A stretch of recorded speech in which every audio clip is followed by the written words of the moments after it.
Hello students, welcome to NEET Biology Tamil. நான் உங்க ஸ்வாதிங்க. இன்னைக்கு என்ன சாப்டர் பார்க்க போறோம் அப்படின்னு பாத்தீங்கன்னா ஹியூமன் ஹெல்த் அண்ட் டிசீஸ் பார்க்க போறோங்க. இந்த சாப்டர் ஃபுல்லா ஈஸியா நமக்கு தமிழ்ல எக்ஸ்பிளைன் பண்ண போறேங்க.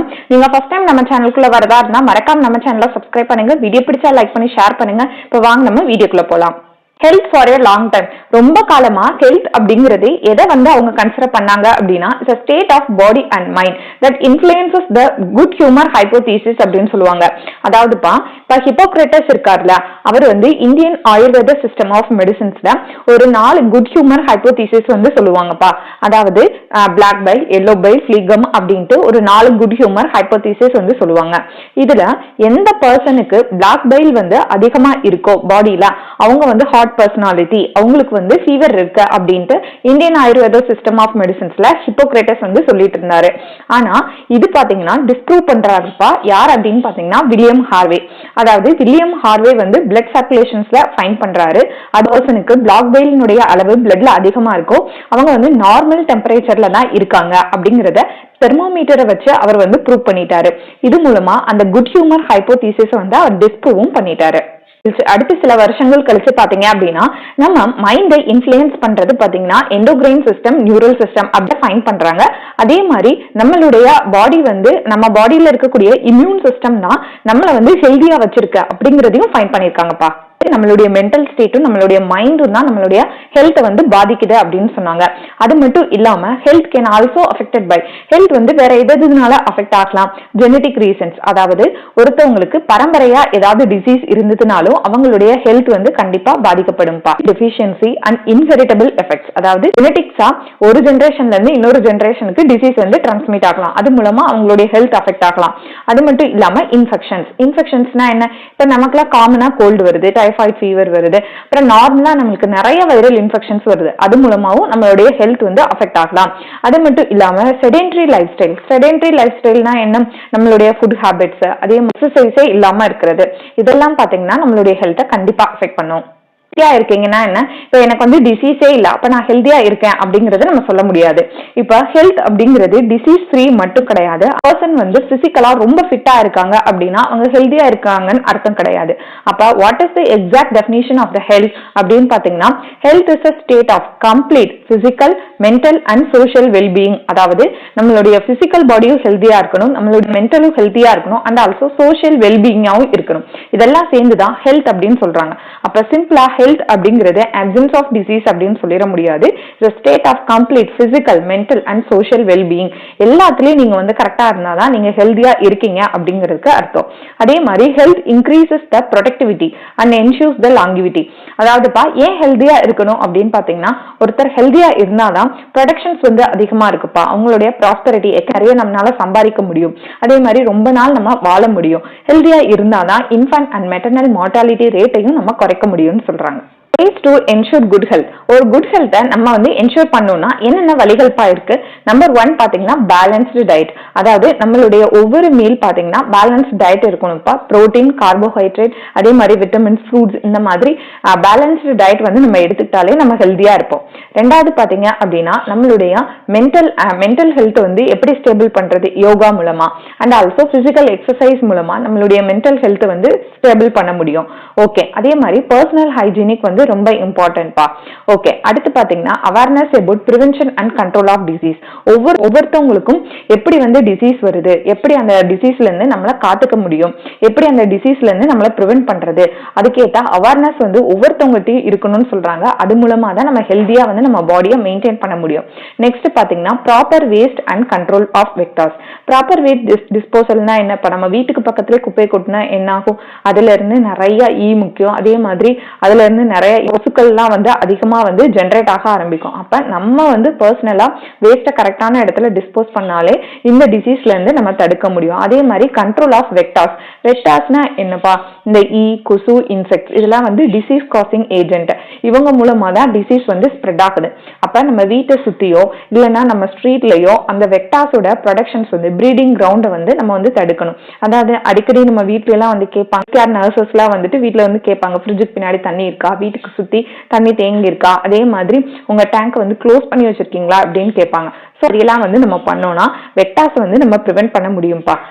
வேக்சினேஷன்னா என்ன, ஒவ்வொரு பர்டிகுலர் டிசீஸ்க்கும் வேக்சின் வந்து இருக்கு, என்னென்ன இயர்ல என்னென்ன போடணும் அப்படிங்கிற ப்ராப்பரான ஷெட்யூல் நம்மகிட்ட கவர்மெண்ட் இருக்கு. சின்ன குழந்தைங்களுக்கு எல்லாம் பாத்தீங்கன்னா அது வந்து ப்ராப்பரா நம்ம கவர்மெண்ட்ல ஃபாலோ பண்றாங்க. ஸோ வேக்சினேஷன் பண்றது மூலமா டிசீஸ்ல இருந்து நம்மளை பாதுகாக்க முடியும்.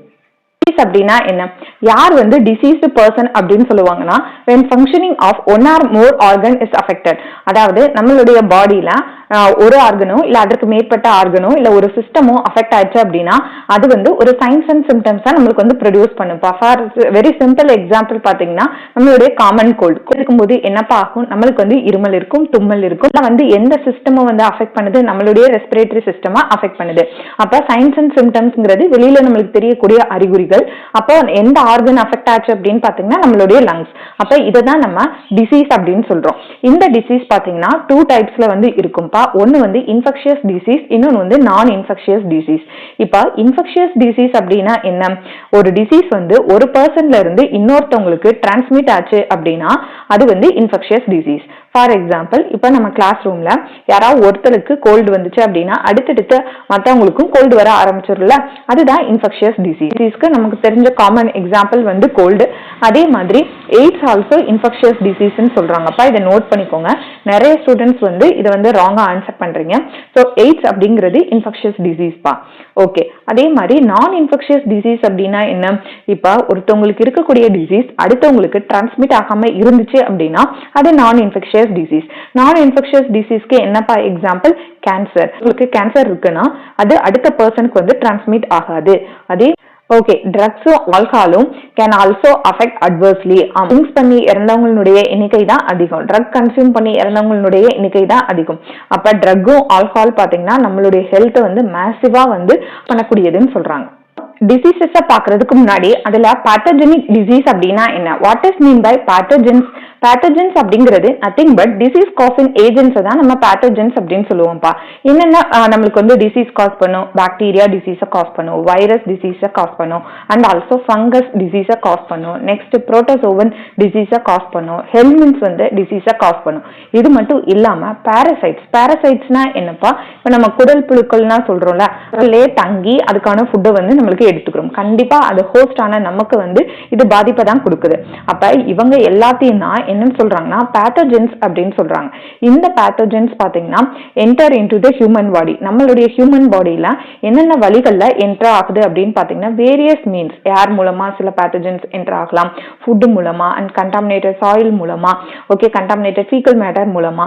இது மூலமா இந்த பேத்தோஜென்ஸ் பாத்தீங்கன்னா ஹியூமன்ல என்டர் ஆகி அது வந்து ராபிடா மல்டிப்ளிகேஷன் ஆகும்பா. மல்டிப்ளை ஆகி அதோட எண்ணிக்கையை அதிகமாக்கி interfere with the normal vital activities of the host. அதாவது ஹோஸ்டோட நார்மல் வைட்டல் ஆக்டிவிட்டினா என்ன, இப்போ ஈஸி எக்ஸாம்பிள் பாத்தீங்கன்னா நம்மளுடைய பாடியில ஏர் மூலமா என்டர் ஆகுது, ஓகேவா. என்டர் ஆயிட்டு ஃபர்ஸ்ட் அது ராபிடா மல்டிப்ளிகேஷன் ஆகும். மல்டிப்ளிகேஷன் ஆகி நார்மலான நம்மளுடைய வைட்டல் ஆக்டிவிட்டியான ரெஸ்பிரேஷன் வந்து இது வந்து பாதிக்குது. இதுதான் நம்ம என்னன்னு சொல்றோம்னா பேத்தோஜென்ஸ் அப்படின்னு சொல்றோம்.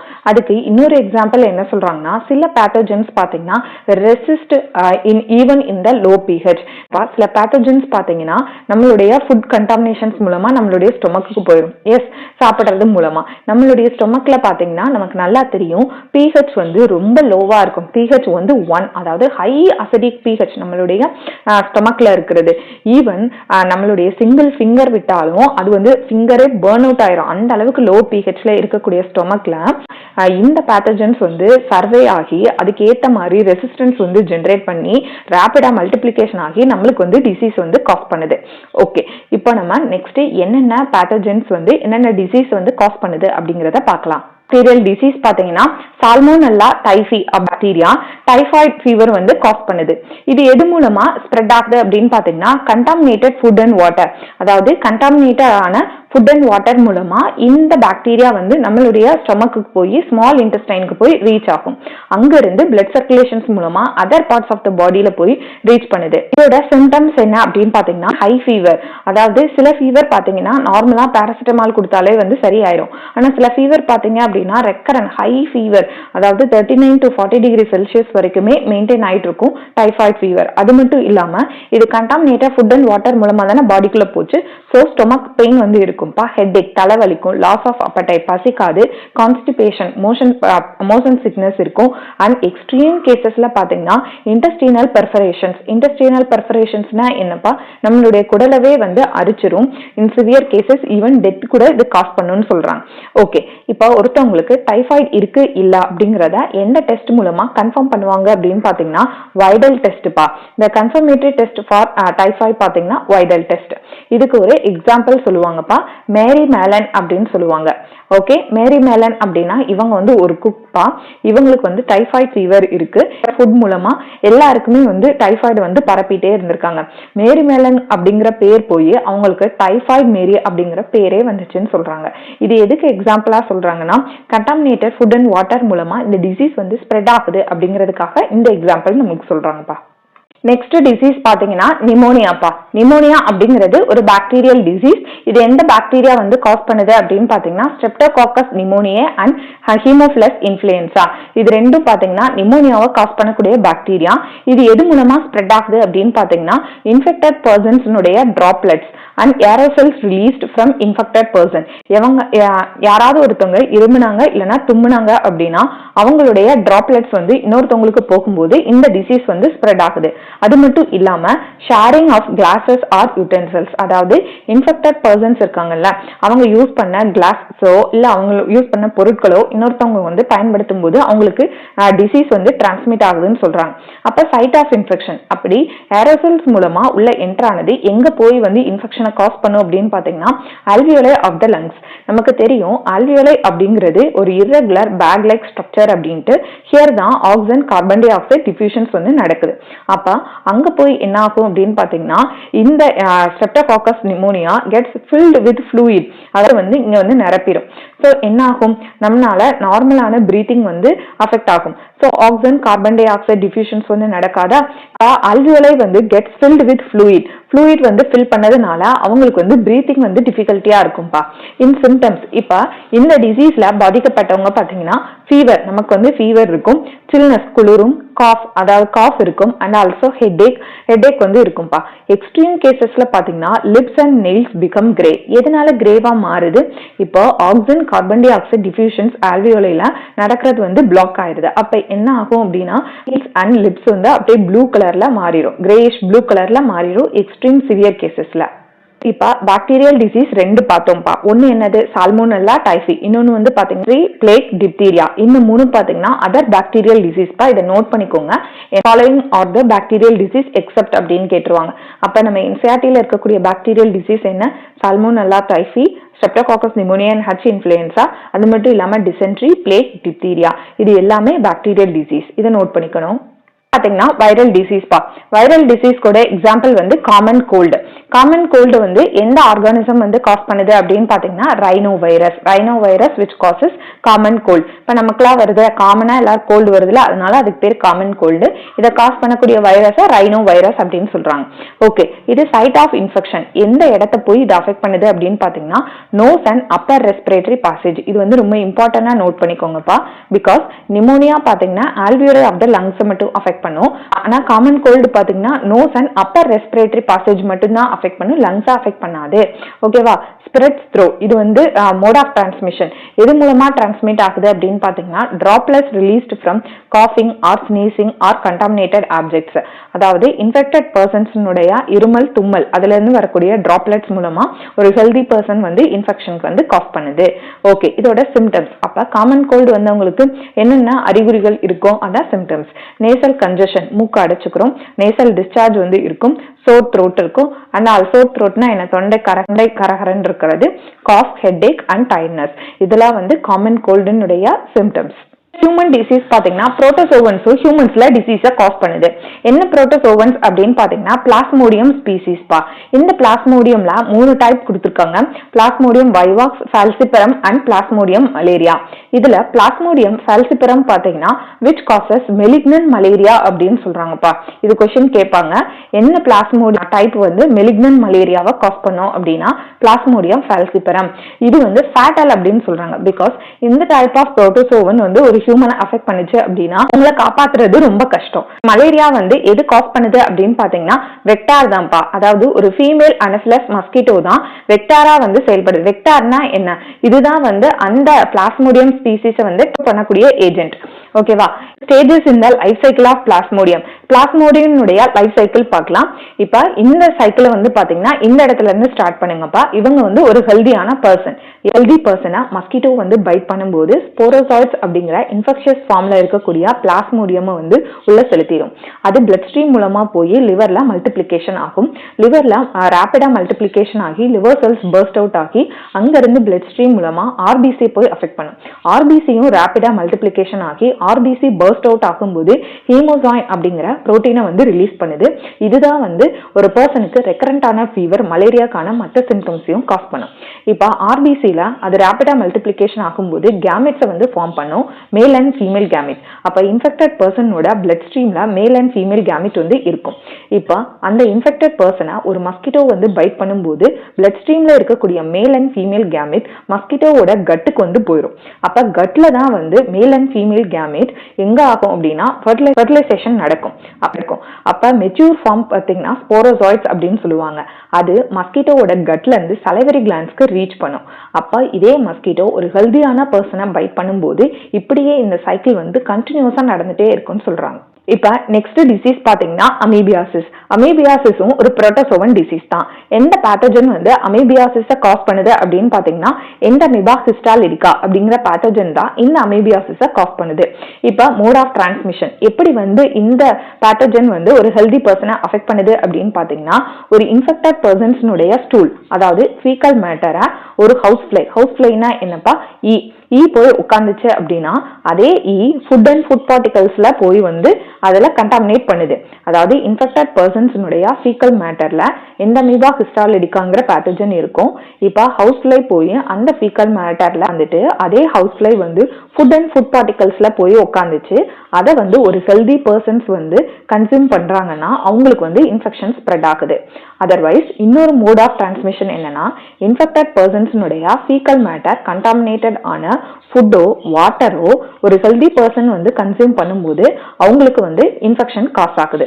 ஆனா இந்த எண்டமிபா ஹிஸ்டாலிடிகா பேத்தோஜன் ஒரு ஹெல்தி பர்சனுடைய இன்டெஸ்டைன்ல போய் வந்து உட்காந்துக்கிறோம். இன்டெஸ்டைன்னா என்னப்பா? நம்மளுடைய குடல். அப்போ என்னென்ன சிம்டம்ஸ் வந்து காஸ் பண்ணும் அப்படின்னு பாத்தீங்கன்னா கான்ஸ்டிபேஷன், அதாவது நமக்கு மோஷன் ப்ராப்ளம் வரும், அப்டாமினல் பெயின் வரும், வயிறு வலிக்கும், அப்டாமினல் கிராம்ஸ் அப்படின்னு சொல்லுவாங்க, அப்படியே இறுக்கி பிடிக்கிற மாதிரி இருக்கும். ஸ்டூல் வித் மியூக்கஸ், அவங்களோட மோஷன் பாத்தீங்க அப்படின்னா இந்த மாதிரி மியூக்கஸ் கலந்தோ இல்லைன்னா பிளட் கிளாட்ஸ் கலந்து வந்து இருக்கும்பா. வந்து பாத்தீங்கன்னா டிசீஸ் காஸ்ட் பை வேர்ம்ஸ் பா. அதாவது வேர்ம்ஸ்னா என்ன? புழுக்கள். அது மூலமா என்னென்ன டிசீஸ் வருது? முதல்ல வந்து அஸ்காரியாசிஸ் அப்படிங்கிறது டிசீஸ். இந்த டிசீஸை காஸ் பண்ணக்கூடிய பேத்தோஜன் பாத்தீங்கன்னா ரவுண்ட் வேர்ம் ஆன அஸ்காரிஸ். அப்ப இது எப்படி வந்து டிரான்ஸ்மிட் ஆகுது அப்படின்னு பாத்தீங்கன்னா இது ஆக்சுவலா ஒரு வேர்ம், பாரசைட் பா. பாரசைட்னா என்ன? நம்மளுடைய குடல் பகுதியில அப்படியே ஒட்டி வந்து வாழும். ஓகேவா? அப்ப இது என்னென்ன சிம்டம்ஸ் வந்து காஸ் பண்ணும் அப்படின்னு பாத்தீங்கன்னா இன்டர்னல் ப்ளீடிங், அதாவது இன்டெஸ்டைனை அரிச்சு உள்ளேயே ப்ளீடிங் ஆகலாம். அதனால மஸ்குலார் பெயின் வரும், ஃபீவர் இருக்கும், அனீமியா இருக்கும், and also blockage of intestinal passage. அனீமியானா என்னப்பா? ரத்த சோகை. அதாவது குடல்ல வந்து குடல் புழுக்கள் இருக்குல்ல, அது நம்ம சாப்பிட்ட உணவுல இருக்கக்கூடிய விட்டமின் B12 வந்து உறிஞ்சிக்கிறோம். ஸோ நம்மளுக்கு வந்து அனீமியா வரும். And blockage of intestinal passage, இது நல்லா க்ரோ ஆகி இன்டெஸ்டினல் பேசேஜை வந்து பிளாக் பண்ணி விட்டுரும். ஓகே, அப்ப எப்படி இது பாராசைட் தானே மேம், எப்படி ஒரு பர்சன்ல இருந்து இன்னொரு பர்சனுக்கு டிரான்ஸ்மிட் ஆகுது அப்படின்னு பாத்தீங்கன்னா இப்ப எப்படி வந்து ஸ்ப்ரெட் ஆகுது அப்படின்னா ஒரு இன்ஃபெக்டட் பர்சன்ஸ்னுடைய ஃபீக்கல் மேட்டர்ல the egg of the worm வந்து இருக்கும். அது கண்டாமினேட் பண்ண சாயிலோ வாட்டரோ பிளான்ட்ஸையோ ஒரு ஹெல்தி பர்சன் வந்து கன்சியூம் பண்றாங்க.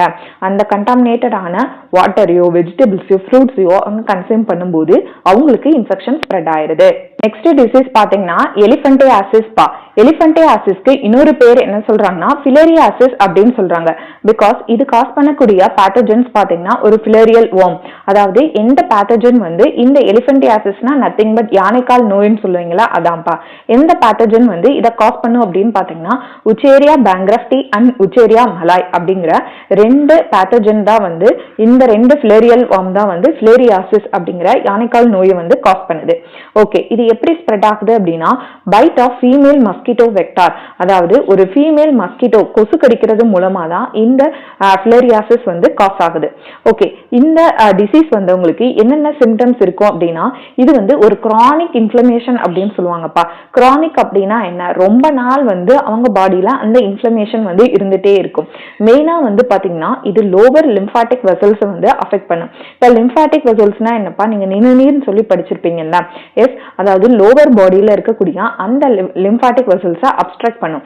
அப்ஸ்ட்ரக்ட் பண்றதுனால என்ன ஆகும், இப்போ லிம்பாட்டிக் வெசல்ஸ்ல நிணநீர் அந்த தண்ணி போய் பாத்தீங்கன்னா யூஸ்வலா வந்து நம்மளுடைய கிட்னியில போய் கலந்து யூரின் மூலமா வெளியேறிடும். அப்ப லிம்பாட்டிக் வெசல்ஸ் அப்ஸ்ட்ரக்ட் ஆகும்போது பாத்தீங்கன்னா நம்ம பாடியில ஃப்ளூயிட் வந்து ரிட்டென்ஷன் ஆயிட்டே இருக்கும். அப்ப லிம்பாட்டிக் வெசல்ஸ் வந்து ரொம்ப கிராஸ் டிஃபார்மிட்டி வந்து லோவர் லிம்ஸ்ல வந்து இருக்கும்பா. இப்ப யானைக்கால் நோய் இருக்கிறவங்களுக்கு இந்த லோவர் லிம்ஸ் பாத்தீங்கன்னா எதனால இவ்வளவு கிராஸ் டிஃபார்மிட்டி இருக்குன்னா டியூ டு ஃப்ளூயிட் ரிட்டென்ஷன்ஸ்னால தான். Okay, and also it affects the genital organ. Infected பர்சன்ஸ்னுடைய ஜெனிட்டல் ஆர்கனையும் இது அஃபெக்ட் பண்ணுதுன்னு சொல்றாங்க. பார்க்க போறது வந்து ஃபங்கல் டிசீஸ் பா. ஃபங்கல் டிசீஸ் பாத்தீங்கன்னா இதுக்கு ஃபங்கல் டிசீஸ் ரிங்வர்ம் அப்படின்னு சொல்றாங்க. எந்த பேத்தோஜன் இந்த ரிங்வர்மை காஸ் பண்ணுன்னு சொன்னாங்கன்னா மைக்ரோஸ்போரம் ட்ரைகோஃபைட்டான் அண்ட் எபிடெர்மோஃபைட்டான். இந்த பேத்தோஜன் தான் ரிங்வர்மை வந்து காஸ் பண்ணுது. ஓகே, இது எப்படி ஸ்ப்ரெட் ஆகுது அப்படின்னு பாத்தீங்கன்னா இன்ஃபெக்டட் பர்சன்ஸ்னுடைய டவல், அதாவது யாருக்காவது ஒருத்தவங்களுக்கு ரிங்வர்ம் இருக்கு அப்படின்னா அவங்க யூஸ் பண்ண டவலையோ இல்ல அவங்களோட யூஸ் பண்ண ட்ரெஸ்ஸையோ ஈவன் அவங்க யூஸ் பண்ண கோம் அப்படின்னா என்னப்பா, சீப்பு. எஸ், அதை யூஸ் பண்ணாலும் அண்ட் ஆல்சோ சாயில்ல இருந்து ஃபங்கஸ் வந்து கேன் அக்வயர் த்ரூ தேர் சாயில்ல இருந்து கூட நமக்கு வரும். அதாவது இது ஹீட் அண்ட் மாய்ச்சர் வந்து இந்த ரிங்வர்ம் டிசீஸ் வந்து அதிகப்படுத்தும்னு சொல்றாங்கப்பா. இது எங்கெங்க வரும் அப்படின்னு பாத்தீங்கன்னா அதாவது பிட்வீன் த க்ராயின்ஸ், அதாவது தொடை இடுக்கு நடுவுல, அதே மாதிரி நம்மளுடைய டோஸ்க்கு நடுவுல, கால் பாதம் விரல்கள் இருக்குல்ல அதுக்கு நடுவுல இந்த ரிங்வர்ம்ஸ் வந்து வரும். சேத்து புண்ணுன்னு கூட நம்ம சொல்லுவாங்கல்ல தமிழ்ல. ஓகே, இது அப்பியரன்ஸ் பாக்குறதுக்கு இது எப்படி இருக்கும் அப்படின்னா ட்ரையா இருக்கும், ஸ்கேலி லீஷன்ஸா இருக்கும், இன்டென்ஸ் இச்சிங் அரிக்க ஆரம்பிக்கும். இது வேரியஸ் பார்ட்ஸ் ஆஃப் த பாடியும் இதை அஃபெக்ட் பண்ணுன்னு சொல்றாங்க. Next prevention and control of infectious disease. இப்போ நம்ம பார்த்த இன்ஃபெக்ஷியஸ் டிசீஸ்லாம் எப்படி வந்து நம்ம ப்ரிவென்ட் பண்ணணும்ப்பா. ஃபர்ஸ்ட் பாத்தீங்கன்னா to maintain personal and public control. Personal and public கண்ட்ரோல்னா என்ன, ஃபர்ஸ்ட் நம்ம வந்து கிளீனா இருக்கணும். எப்படி சுத்தமான தண்ணி, ஃப்ரூட்ஸ், வெஜிடபிள்ஸ் அண்ட் ஃபுட்டு வந்து நம்ம எடுத்துக்கணும். பப்ளிக் ஹைஜீனிக் எப்படி மெயின்டைன் பண்றது அப்படின்னா முதல்ல ப்ராப்பரா வந்து வேஸ்ட்டை டிஸ்போஸ் பண்ணணும்ப்பா ஒண்ணு. ரெண்டாவது பாத்தீங்கன்னா நம்ம வீட்டை சுத்தி உள்ள ரிசர்வாயர்ஸ், அதுக்கப்புறம் தண்ணி தேங்கக்கூடிய இடங்கள் இதெல்லாம் வந்து வெக்டார் பிரீட் ஆகாம நம்ம வந்து பாத்துக்கணும். ஹெல்த் கேர் செக்டார்ல இருந்து வந்துட்டு ப்ளீச்சிங் பவுடர்லாம் வாட்டர் டேங்க்ல போட்டு விடுவாங்கல்ல, அந்த மாதிரி பீரியாடிக்கா பாத்தீங்கன்னா வாட்டர் ரிசர்வாயர்ஸ்ல டிஸ்இன்ஃபெக்டன்ட் வந்து நம்ம போடணும்ப்பா. ஈவன் வந்து நம்ம குடி தண்ணீர்லயே வந்து குளோரின் கலந்துதான் அங்க இருந்து அனுப்புவாங்க. ஆல்சோ ரொம்ப முக்கியமா பப்ளிக் ஹைஜீனிக் வந்து எந்த இடத்துல மெயின்டைன் பண்ணும் அப்படின்னா பப்ளிக் கேட்டரிங். பப்ளிக் கேட்டரிங்னா என்னப்பா, பொது உணவகம் இருக்குல்ல அந்த இடத்துல நம்ம ஹைஜீனிக்கா மெயின்டைன் பண்ணணும்னு சொல்றாங்க. ஓகே, இப்போ இந்த பர்சனல் அண்ட் பப்ளிக் ஹைஜீனிக் நம்ம பண்றது மூலமா என்னென்ன டிசீஸ்ல இருந்து நம்ம பாதுகாக்க முடியும் அப்படின்னு பாத்தீங்கன்னா நம்பர் 1 இப்போ ஃபுட் அண்ட் வாட்டர்ல இருந்து என்னென்ன இன்ஃபெக்ஷன் வரும் நம்ம படிச்சோம். நம்பர் 1 பாத்தீங்கன்னா டைஃபாய்டு. ஆமா தானே, இது வந்து டைஃபாய்டு மேரி அவங்க கூட ஒரு எக்ஸாம்பிள் நம்ம ஞாபகம் வச்சுக்கிறதுக்காக ஃபுட் அண்ட் வாட்டர் மூலமா டிரான்ஸ்மிட் ஆச்சு. ரெண்டாவது கண்டாமினேட்டட் ஃபுட் அண்ட் வாட்டர் மூலமா அடுத்து எந்த டிசீஸ் பரவச்சு, அமீபியாசிஸ், அடுத்து டைஃபாய்டு, அமீபியாசிஸ் அண்ட் அஸ்காரியாசிஸ். இந்த மூணு பாத்தீங்க அப்படின்னா personal hygienic and public hygienic மூலமா நம்ம வந்து ப்ரிவென்ட் பண்ண முடியும். கோவிட் ஐசோலேஷன் அண்ட் குவாரண்டைன் இதை வந்து நம்ம யாருமே என்னைக்குமே மறக்கவே முடியாது. பிகாஸ் இந்த கோவிட் காலத்துல எல்லாமே குவாரண்டைன்ங்கிற வேர்டு தான் வந்து சொல்லிட்டு இருந்தாங்க. அதாவது இது எப்பப்பா பண்ணணும் அப்படின்னா ஏர்போன் டிசீஸ் இருக்குல்ல, அதாவது காமன் கோல்டா இருக்கட்டும், நிமோனியாவா இருக்கட்டும், இதெல்லாம் வந்து ஏர்போன் டிசீஸ், அதாவது டிராப்லெட்ஸ் மூலமா இன்ஃபெக்ஷியஸ் டிசீஸ் ஒருத்தவங்கல இருந்து இன்னொருத்தவங்களுக்கு டிரான்ஸ்மிட் ஆகிறது. இதுல இருந்து நம்மளை எப்படி பாதுகாக்கலாம் அப்படின்னா avoid contact with the infected person. அதாவது யாருக்கு இன்ஃபெக்ஷன் இருக்கோ அவங்களோட க்ளோஸ் கான்டாக்டா அவாய்ட் அவாய்ட் பண்ணணும் அப்படின்னு சொல்றாங்க. பிலாங்கிங்ஸை யூஸ் பண்ணாம இருக்கிறது, பெட்டர் யூஸிங்னா மாஸ்க் யூஸ் பண்றது. ஓகேங்களா, வெக்டார் மூலமா என்னென்ன டிசீஸ் நம்மளுக்கு வந்துச்சு? ஃபர்ஸ்ட் கொசு கடிக்கிறது மூலமா என்னென்ன டிசீஸ்? ஃபர்ஸ்ட் பாத்தீங்கன்னா மலேரியா வந்தது, அதே மாதிரி ஃபிலரியாசிஸ் அதாவது யானைக்கால் நோய் வந்தது. இந்த ரெண்டுமே நம்ம வெக்டார் போன் டிசீஸ்ல பார்த்தோம். அந்த வெக்டாரை நம்ம வந்து கண்ட்ரோல் பண்ணணும்னா என்ன செய்யணும்? ஃபர்ஸ்ட் ஒன் என்ன பண்ணணும் அப்படின்னா, நம்மளுடைய வீடை சுத்தி எந்தெந்த இடத்துல கொசு உற்பத்தி ஆகுது அதோட பிரீடிங் பிளேசஸ் வந்து நம்ம ஃபைண்ட் பண்ணி அதை எராடிகேட் பண்ணணும். ரெண்டாவது பாத்தீங்க அப்படின்னா, நம்ம வீட்டுல மஸ்கிட்டோ நெட் வந்து பயன்படுத்தணும். மூணாவது, நம்மளுடைய விண்டோஸ் அண்ட் டோர்ஸ்ல அந்த வயர் மெஷ் வந்து நம்ம பயன்படுத்தணும்னு சொல்றாங்க. நாலாவது, ரொம்ப முக்கியமான விஷயம் என்ன அப்படின்னு பாத்தீங்கன்னா, கம்பூசியா அப்படின்னு சொல்லுவாங்கப்பா. இது என்ன கம்பூசியா அப்படின்னா, இது வந்து ஒரு ஃபிஷ். எஸ், இந்த மீன் பாத்தீங்க அப்படின்னா இந்த வாட்டர் பாடிஸ் இருக்குல்ல, அந்த வாட்டர் பாடிஸ்ல இருக்கக்கூடிய அந்த மஸ்கிட்டோவுடைய லார்வா வந்து சாப்பிடும். ஸோ மஸ்கிட்டோனுடைய உற்பத்தியை வந்து தடுக்கும்னு சொல்றாங்கப்பா. ஸ்ப்ரே இன்செக்டிசைட், பூச்சிக்கொல்லி மருந்து வந்து தெளிக்கிறது. இந்த மூலமா இந்த வெக்டார் போன் டிசீஸ்ல இருந்து நம்ம பாதுகாக்க முடியும். டெங்குவும் சிக்கன் குனியாவும் ஏடிஸ் மஸ்கிட்டோ டிரான்ஸ்மிட் பண்ணுது. அதே மாதிரி மலேரியா பாத்தீங்கன்னா ஃபீமேல் அனஃபிலஸ் மஸ்கிட்டோ டிரான்ஸ்மிட் பண்ணும். ஃபிலரியாசிஸ் பாத்தீங்கன்னா ஃபீமேல் மஸ்கிட்டோ வந்து டிரான்ஸ்மிட் பண்ணுது. வேக்சினேஷன்னா என்ன? அதாவது நம்ம கவர்மெண்ட் சைட்ல இருந்து ப்ராப்பரா நம்மளுக்கு வந்து வேக்சினேஷனுக்கு வந்து ஒரு சார்ட்டே கொடுத்துருப்பாங்க சின்ன குழந்தைங்களுக்குலாம். ஈவன் நம்மளுக்கும் என்னென்ன வேக்சின் இருக்கோ அதை கரெக்டா நம்ம போட்டுக்கணும். இப்படி வேக்சினேஷன் பண்றதுனால டெட்லி டிசீஸ் அப்படின்னு சொல்லுவாங்கப்பா. முன்னாடி காலத்துலலாம் வந்து அம்மை நோயில இறக்குறவங்களுடைய எண்ணிக்கை அதிகமா இருந்தது, போலியோ வந்து இறக்குறவங்களுடைய எண்ணிக்கை அதிகமா இருந்தது. இந்த வேக்சினேஷன் போடுறது மூலமா தான் டெட்லி டிசீஸ் அப்படின்னு சொல்லக்கூடிய small box and also polio, tetanus அதாவது டிடி நம்ம போடுறது, இது மூலமா நம்ம இவ்வளவு நாள் வந்து சர்வே ஆக முடியுதுன்னு சொல்றாங்க. அண்ட் ஆல்சோ ஆன்டிபயோட்டிக்ஸ், இப்ப எந்த இன்ஃபெக்ஷன்ஸ் வந்தாலும் அதுக்கான ஆன்டிபயோட்டிக்ஸ் வந்து இருக்குப்பா. அந்த ஆன்டிபயோட்டிக்கை எடுத்துக்கிறது மூலமாகவும் நம்ம வந்து ஹெல்தியா இருக்கலாம்னு சொல்றாங்க. ஓகே, நெக்ஸ்ட் பாத்தீங்கன்னாப்பா இம்யூனிட்டி. இப்ப எவ்ரிடே நம்மளை சுத்தி பாத்தீங்கன்னா எக்கச்சக்க மைக்ரோ ஆர்கானிசம்ஸ் இருக்கு. எல்லா மைக்ரோ ஆர்கானிசம்ஸ்லயும் நமக்கு வந்து டிசீஸ் காஸ் பண்ணுதா? இல்ல, நம்மளாம் வந்து ஓரளவுக்கு டிசீஸ் ஃப்ரீயா தான் இருக்கும். அப்போ எதனால வந்து நம்ம டிசீஸ் ஃப்ரீயா இருக்கும் அப்படின்னு பாத்தீங்கன்னா நம்மளுடைய இம்யூன் சிஸ்டம் தான். அதாவது வாட் இஸ் இம்யூனிட்டி அப்படின்னா, the ability of body to fight the disease causing organism is called the immunity. அப்ப நம்ம பாடி வந்து அந்த டிசீஸ் காசிங் ஆர்கானிசம்ஸ்க்கு எதிராக ஃபைட் பண்ணுதுல, இதுதான் வந்து இம்யூனிட்டி அப்படின்னு சொல்றாங்கப்பா. ஓகே, இப்ப டைப்ஸ் ஆஃப் இம்யூனிட்டி வந்து 2 டைப்ல இருக்கும். ஒன்னு வந்து innate immunity and acquired immunity. இப்ப இன்னேட் இம்யூனிட்டி அப்படிங்கிறது it present from the time of birth, அதாவது நம்ம பிறந்ததுல இருந்து நம்ம கூடவே இருக்கக்கூடிய இம்யூனிட்டி. இது வந்து நான் ஸ்பெசிபிக். அது என்னப்பா வேர்டு நான் ஸ்பெசிபிக் அப்படின்னா, எந்த ஒரு மைக்ரோ ஆர்கானிசம்ஸ்க்கும் ஸ்பெசிபிக்கா இருக்காது. எவை வந்தாலும் அவனுக்கு வந்து ஒரு ப்ரொடெக்ஷன்ஸ் கொடுக்கறதா innate immunity. It consist of 4 kind of barriers. பேரியர்னா என்னப்பா?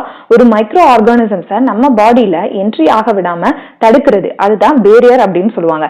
என்னென்ன பேரியர் அப்படின்னு பாத்தீங்கன்னா, நம்பர் 1 பிசிக்கல் பேரியர். பிசிக்கல் பேரியர்னா என்ன? நம்மளுடைய பாடி சர்ஃபேஸ் தான், அதாவது ஸ்கின் அண்ட் மியூக்கஸ் கோட். இப்ப வெளியில உள்ள நம்மளுடைய தோல் அண்ட் ஆல்சோ நம்ம mouth, respiratory tract and reproductive ட்ராக்ட்ல இருக்கக்கூடிய மியூக்கஸ் கோட். இது prevent entry of microbes into the body. First ஒரு மைக்ரோ ஆர்கானிசம் நம்ம பாடிக்குள்ள என்ட்ரி ஆக விடாம நம்மளுடைய ஸ்கின்னும் மியூக்கஸ் கோட்டிங் இந்த respiratory and GIT and also urogenital ட்ராக்டும் தடுக்குதுன்னு சொல்றாங்க. இது வந்து பிசிக்கல் பேரியர். ரெண்டாவது பாத்தீங்க அப்படின்னா பிசியலாஜிக்கல் பேரியர். பிசியலாஜிக்கல் பேரியர்னா என்ன? நம்ம பாடியில இருந்து செக்ரேட் பண்ணக்கூடிய செக்ரியேஷன்ஸே அந்த மைக்ரோ ஆர்கானிசம்ஸை நம்ம பாடியில என்ட்ரி பண்ண விடாம தடுக்கிறது. ஃபர்ஸ்ட் பாத்தீங்கன்னா ஆசிட் இன் தி ஸ்டொமக். நம்ம ஸ்டொமக்ல உள்ள ஆசிட்ஸ், அதையும் தாண்டி சில மைக்ரோ ஆர்கானிசம்ஸ் வந்து ரெசிஸ்டன்டா வந்து நம்மளுக்கு இன்ஃபெக்ஷன் காஸ் பண்ணும். பட் எனிவே நம்ம பாடியில ஆசிட் இன் தி ஸ்டொமக், அந்த லோ pH இருக்கிறது and also saliva in the mouth and tears from the eyes, இது எல்லாமே பாத்தீங்கன்னா பிசியலாஜிக்கல் பேரியர். நமக்கு क्वेश्चन கேட்பாங்கப்பா, பிசிக்கல் பேரியர்னா என்ன? ஸ்கின், மியூக்கஸ் கோட்டிங் இந்த ரெஸ்பிரேட்டரி, ஜிஐடி, யூடிஐ. அதே மாதிரி பிசியலாஜிக்கல் பேரியர் என்ன? செக்ரீஷன்ஸ், அதாவது acid in the stomach, saliva and the tears. அடுத்து பாத்தீங்கன்னா செல்லுலார் பேரியர். செல்லுலார் பேரியர்னா என்னப்பா? இப்ப பிளட் ஹாஸ் லூகோசைட்ஸ். நமக்கு தெரியும் நம்ம பாடியில வந்து ரத்த சிவப்பணுக்கள், வெள்ளை அணுக்கள் சொல்லி படிச்சிருப்பீங்க. அந்த லூகோசைட்ஸ்க்கு பேரு தான் WBC, அதாவது ஒயிட் பிளட் கார்பசல்ஸ் சொல்லுவாங்க. such as polymorphonuclear leukocytes, அதாவது WBC ல பாத்தீங்கன்னா நம்ம 11th ஸ்டாண்டர்ட்ல படிச்சிருக்கோம். polymorphonuclear neutrophils and also monocyte. இது ரெண்டும் பாத்தீங்க அப்படின்னா என்ன actions பண்ணும்பா? and tissue has a macrophage, அதாவது macrophage, monocyte and the polymorphonuclear nucleocytes இதெல்லாம் வந்து phagocytes of the microbes, அதாவது எந்த மைக்ரோப்ஸ் இதுதான் அப்படின்ட்டு இல்ல, மைக்ரோப்ஸ்ங்கிறது ஒண்ணு, ஏதாவது ஒரு ஃபாரின் பார்ட்டிகல் நம்ம பாடியில நுழைஞ்ச உடனே நம்ம பாடியில இருக்கக்கூடிய செல்ஸ் போய் அட்டாக் ஆகும். எந்த செல்ஸ் போய் அட்டாக் பண்ணுது அப்படின்னா நியூட்ரோஃபில், மோனோசைட்ஸ் அண்ட் மேக்ரோஃபேஜ். அடுத்து பாத்தீங்கன்னா சைட்டோகைன் பேரியர் பா. இப்ப சைட்டோகைன் பேரியர்னா என்ன? இப்போ special proteins called interferons are secreted by virus infected cells that prevents the further spread of viral infection. அதாவதுப்பா வைரஸ் ஒரு நார்மல் செல்லை இன்ஃபெக்ட் பண்ணுச்சுன்னா இன்டர்ஃபெரான் அப்படிங்கிற புரோட்டீனை செக்ரேட் பண்ணுது. இந்த புரோட்டீன் பாத்தீங்கன்னா ஃபர்தரா அந்த வைரஸ் வந்து ஸ்ப்ரெட் ஆக விடாம தடுக்குது. ஓகே, நெக்ஸ்ட் பாத்தீங்கன்னா அக்வைர்ட் இம்யூனிட்டி பா. அக்வைர்ட் இம்யூனிட்டி அப்படிங்கிறது pathogen specific based on their memory அப்படின்னு சொல்றாங்க. இது என்னமா பேஸ்ட் ஆன் தேர் மெமரி அப்படின்னா, இப்ப ஏதாவது ஒரு பேத்தஜன் மைக்ரோ ஆர்கானிசம் நம்ம பாடியில ஃபர்ஸ்ட் டைம் வரும்போது நம்மளுடைய இம்யூன் ரெஸ்பான்ஸ் வந்து லோவா இருக்கும். ஏன்னா ஃபர்ஸ்ட் டைம் வந்து ஒரு மைக்ரோ ஆர்கானிசம்ஸ் வரும்போது நார்மலான இம்யூன் ரெஸ்பான்ஸ் நம்ம பாடியில இருந்து அதை எராடிகேட் பண்ணும். இருந்தும் அது வீரியம் அதிகமா இருந்துச்சு அப்படின்னா நம்மள வந்து இன்ஃபெக்ஷன் காஸ் பண்ணும்பா. For example first time COVID virus வரும்போது நமக்கு வந்து இன்ஃபெக்ஷன் அதிகமான அளவு வந்து பாதிக்கப்பட்டாங்க. ஓகேவா? இப்ப when a pathogen for the first time infects a person, low intensity immune response is generated. அப்ப இம்யூன் ரெஸ்பான்ஸ் நம்ம பாடியில ஜெனரேட் ஆகும், ஆனா கம்மியா தான் இருக்கும். இதுக்கு பேரு பிரைமரி ரெஸ்பான்ஸ் அப்படின்னு சொல்லுவாங்கப்பா, பிரைமரி இம்யூன் ரெஸ்பான்ஸ். ஓகே, அதேவும் when the same pathogen attacks again, intensified immune response is generated, thereby preventing the occurrence of disease. இது வந்து செகண்டரி ரெஸ்பான்ஸ். இப்ப இந்த ஆர்கானிசம் ஃபர்ஸ்ட் டைம் வரும்போது தான் நம்மளுடைய இம்யூன் ரெஸ்பான்ஸ் கம்மியா இருக்கும். ஓகேவா? செகண்ட் டைம் அதே வந்து மைக்ரோ ஆர்கானிசம்ஸ் வரும்போது என்ன ஆகும்? நம்ம பாடி மெமரியில வச்சிருக்கோம், நம்ம பாடியில உள்ள செல்ஸ் எப்படி மெமரியில வச்சிருக்கோம்? இவன் ஏற்கனவே ஒருத்தவன் வந்தான் நம்ம பாடிக்கு, இவன் வந்து நம்ம பாடியில இவ்வளவு இன்ஃபெக்ஷன் காஸ் பண்ணிட்டான், மறுபடியும் இவன் வர்றான் அப்படின்னு சொல்லிட்டு ஆர்மி ஆஃப் புரோட்டீன்ஸ், நிறைய புரோட்டீன்ஸ் வந்து செக்ரீட் பண்ணி இந்த மைக்ரோ ஆர்கானிசம்ஸை வெளியே தள்ள பார்க்கும். எஸ், இந்த மைக்ரோ ஆர்கானிசம்ஸை எராடிகேட் பண்ணும். அப்படி என்ன செல் வந்து அந்த மைக்ரோ ஆர்கானிசம்ஸை வந்து எராடிகேட் பண்ணுது அப்படின்னு பாத்தீங்கன்னா, acquired immunity involves 2 type of cells வந்து இதுல இன்வால்வ் ஆகுது. ஒன்னு பாத்தீங்கன்னா பி லிம்போசைட், இன்னொன்னு வந்து டி லிம்போசைட். இப்ப அக்வைர்ட் இம்யூனிட்டி வந்து 2 டைப் ஆஃப் செல்ஸ் அப்படின்னு சொன்னோமா, பி லிம்போசைட், இன்னொன்னு வந்து டி லிம்போசைட். இப்ப பி லிம்போசைட் செக்ரீட் பண்ணக்கூடிய அந்த புரோட்டீன்ஸ் தான் நம்ம என்னன்னு சொல்றோம்னா antibodies in response to the pathogens அப்படின்னு சொல்றோம். இதுதான்ப்பா ஆன்டிபாடி. இந்த ஆன்டிபாடியில பாத்தீங்கன்னா ஸ்பெசிபிக்கான புரோட்டீன்ஸ் வந்து இருக்கும், அதாவது 4 பெப்டைட் செயின் வந்து இருக்கு. அதாவது 2 ஹெவி செயினும் 2 லைட் செயின் வந்து இருக்கும்பா. அதாவது 2 ஹெவி செயின், 2 வந்து லைட் செயின். ஓகே, இதை எப்படி வந்து ரெப்ரசன்ட் பண்ணி எழுதுறாங்க அப்படின்னு பாத்தீங்கன்னா H2L2 அப்படிங்கறத அப்படின்னு சொல்லி இதை எழுதுவாங்கப்பா. ஓகே, அப்ப என்னென்ன டைப் ஆஃப் ஆன்டிபாடிஸ் வந்து ப்ரொடியூஸ் ஆகுது அப்படின்னா IgA, IgM, IgE, immunoglobulin A, immunoglobulin M, immunoglobulin E. இதெல்லாம் வந்து antibodies are examples of some of the antibodies. They generate humoral immune response. அப்ப இந்த type of immune response, அதாவது B lymphocyte மெமரியில வச்சு army of proteins ஆன antibodies secrete பண்ணுதுல, இந்த type of immune response என்ன சொல்றாங்கன்னா humoral immune response அப்படின்னு சொல்லுவாங்க. வந்து நம்ம 2 டைப்பா வந்து பிரிச்சோமா, ஒன்னு வந்து innate immunity, ஓகே, ஒன்னு வந்து innate immunity, இன்னொன்னு வந்து பாத்தீங்கன்னா அக்வைர்ட் இம்யூனிட்டி அப்படின்ட்டு. எஸ், இப்ப அக்வைர்ட் இம்யூனிட்டியில பாத்தீங்கன்னா ஃபர்தரா 2 டைப் ஆஃப் இம்யூன் ரெஸ்பான்ஸ் இருக்கு. ஒன்னு வந்து ஹியூமரல் இம்யூன் ரெஸ்பான்ஸ், இன்னொன்னு வந்து பாத்தீங்கன்னா செல் மீடியேட்டட் இம்யூன் ரெஸ்பான்ஸ். இப்ப நம்ம படிச்சோம்ல பி லிம்போசைட் வந்து ஆன்டிபாடியை செக்ரீட் பண்ணுது அப்படின்ட்டு memory paste upon the memory, இதுதான் வந்து ஹியூமரல் இம்யூன் ரெஸ்பான்ஸ். இதை செக்ரீட் பண்றது பி லிம்போசைட். அப்ப டி லிம்போசைட்டினுடைய வேலை என்ன? இப்ப டி லிம்போசைட்டினுடைய வேலை என்ன அப்படின்னா டைரக்டா ஆன்டிபாடி ப்ரொடியூஸ் பண்ணாது, பட் பி லிம்போசைட்டை ஸ்டிமுலேட் பண்ணி ஆன்டிபாடிஸை வந்து ப்ரொடியூஸ் பண்ண வைக்கும். செல் மீடியேட்டட் இம்யூனிட்டி ரெஸ்பான்ஸை பண்றது எந்த செல் அப்படின்னு பாத்தீங்கன்னா டி லிம்போசைட் தான்ப்பா. ஓகே, இந்த T lymphocyte எப்படி செல் மீடியேட்டட் இம்யூன் ரெஸ்பான்ஸ் பண்ணுது அப்படின்னா, ஃபார் எக்ஸாம்பிள் டிரான்ஸ்பிளான்டேஷன் பண்றாங்கப்பா, heart transplantation, eye transplantation, kidney transplantation இப்படின்னு சொல்லிட்டு நிறைய டிரான்ஸ்பிளான்டேஷன் பண்றாங்க. அதுல டிரான்ஸ்பிளான்டேஷன் பண்ணும்போது நீங்க சினிமா படத்துல எல்லாம் பார்த்திருப்பீங்க, க்ளோஸ் ரிலேட்டிவ்ஸ்லோட தான் வந்து எடுத்து வச்சா நல்லா இருக்கும் அப்படின்னு சொல்றாங்க. ஏன் அப்படின்னு பாத்தீங்கன்னா, இப்ப சம் அதர் பர்சனுடைய ஹார்ட்டோ ஐயோ கிட்னியோ வைக்கும்போது நம்ம பாடி வந்து ரிஜெக்ட் பண்ணிடுது. எஸ், எப்படி ரிஜெக்ட் பண்ணுது அப்படின்னு பாத்தீங்கன்னா, இந்த T lymphocyte தான்ப்பா ரிஜெக்ட் பண்ணும். ஏன், இந்த T lymphocyte தான் நம்ம பாடியில வேற ஒரு ஆர்கன் இருக்கு, இது வந்து நம்ம பாடிக்கு வந்து ரிஜெக்ட் பண்ணணும் அப்படின்னு சொல்லி ரிஜெக்ட் பண்றதே இந்த T lymphocyte தான். அப்ப ஆர்கனை டிரான்ஸ்பிளான்ட் பண்ணும்போது நம்ம பிளட் மேட்சிங் மாதிரி டிஷ்யூ மேட்சிங் அப்படின்னு சொல்லுவாங்கப்பா. அதாவது டிஷ்யூ மேட்சிங் அப்படின்னா என்னன்னா, அந்த டிஷ்யூல இருக்கக்கூடிய செல்ஸ் வந்து மேட்ச் ஆகுதா அதை பார்த்துதான் வந்து அவங்க ஏத்துவாங்க. இல்லைன்னா டிரான்ஸ்பிளான்டேஷன் ரிஜெக்ஷன் ஆகும். இந்த டிரான்ஸ்பிளான்டேஷன் ரிஜெக்ஷன்ஸ் பண்றது வந்து செல் மீடியேட்டட் இம்யூன் ரெஸ்பான்ஸ் பண்ணக்கூடிய T lymphocyte தான். ஆக்டிவ் இம்யூனிட்டி, பாசிவ் இம்யூனிட்டினா என்ன? ஆக்டிவ் இம்யூனிட்டி அப்படிங்கிறது என்னன்னா, this is naturally acquired immunity. அதாவது இயற்கையிலே நம்ம பாடியில இருக்கக்கூடிய immunity produce in the host. அதாவது ஹோஸ்ட்னா நம்ம host body in response to a antigen. அதாவது ஒரு ஆன்டிஜன் ஒரு ஹோஸ்ட், அதாவது ஒரு பர்சனை போய் இன்ஃபெக்ட் பண்ணும்போது அந்த பர்சனுடைய பாடி ஆன்டிபாடியை வந்து செக்ரேட் பண்ணும் எகெயின்ஸ்ட் த ஆன்டிஜன். இதுக்கு பேர் தான் என்னன்னு சொல்றாங்கன்னா ஆக்டிவ் இம்யூனிட்டி அப்படின்னு சொல்றாங்க. அதாவது immunisation and body naturally getting immune, body வந்து நேச்சுரலா நம்ம பாடியில ஆன்டிபாடி செக்ரேட் ஆகுதுல, அதுக்கு பேரு ஆக்டிவ் இம்யூனிட்டி.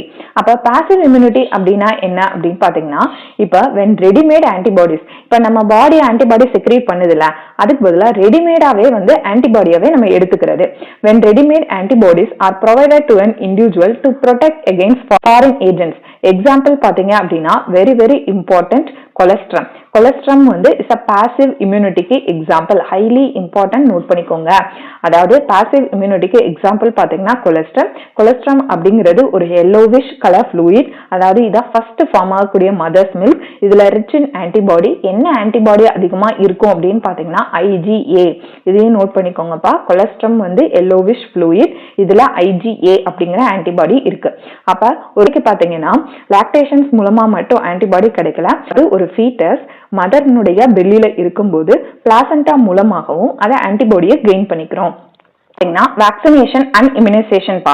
இந்த வேக்சினேஷன் அண்ட் இம்யூனைசேஷன் பாத்தீங்கன்னா based upon the memory of our immune system. இது அடிப்படையில தான் இது செயல்படுது அப்படின்னு சொல்றாங்க. இது என்ன மேம் memory of our immune system அப்படின்னு பாத்தீங்கன்னா இப்ப நம்ம பார்க்கலாம். இப்ப first vaccines are nothing but inactivated pathogens. இது என்னப்பா இன்ஆக்டிவேட்டட் பேத்தோஜன்ஸ் அப்படின்னா, இப்போ ஒரு நோய் கிருமி இருக்குன்னு வச்சுக்கோங்க, கிருமியை கில் பண்றதோ இல்லைன்னா அதை இன்ஆக்டிவேட்டட் பண்றதோ இல்லைன்னா அதை வீக்கன் பண்றதோ, அதாவது நோய் கிருமிய நம்ம பாடியில, அதாவது ஒரு இன்ஆக்டிவேட்டட் கில்ட் ஆர் வீக்கன் பேத்தோஜனை நம்ம பாடியில நம்மளே வந்து செலுத்திக்கிறது. இப்ப பாருங்க, தடுப்பூசி போட்டா நமக்கு உடனே காய்ச்சல் வருது. காய்ச்சல் வந்தா நல்லது அப்படின்னு சொல்லுவாங்கல்ல. ஏன் அப்படின்னா, அதாவது ஒரு மைக்ரோ ஆர்கானிசம்ஸ்க்கு நம்ம இதுக்கு முன்னாடி எக்ஸ்போஸே ஆயிருக்க மாட்டோம், சரியா? அப்ப நம்மளாவே எக்ஸ்போஸ் பண்ணிக்கிறது, அதுதான் வேக்சினேஷன். அது எப்படி பண்றாங்க அப்படின்னா, கில்டோ இல்ல இன்ஆக்டிவேட்டடோ இல்ல வீக்கன் பேத்தோஜனை நம்ம பாடியில செலுத்துறது. அப்ப நம்ம என்ன படிச்சோம், மெமரி இம்யூன் ரெஸ்பான்ஸ் படிச்சோமா.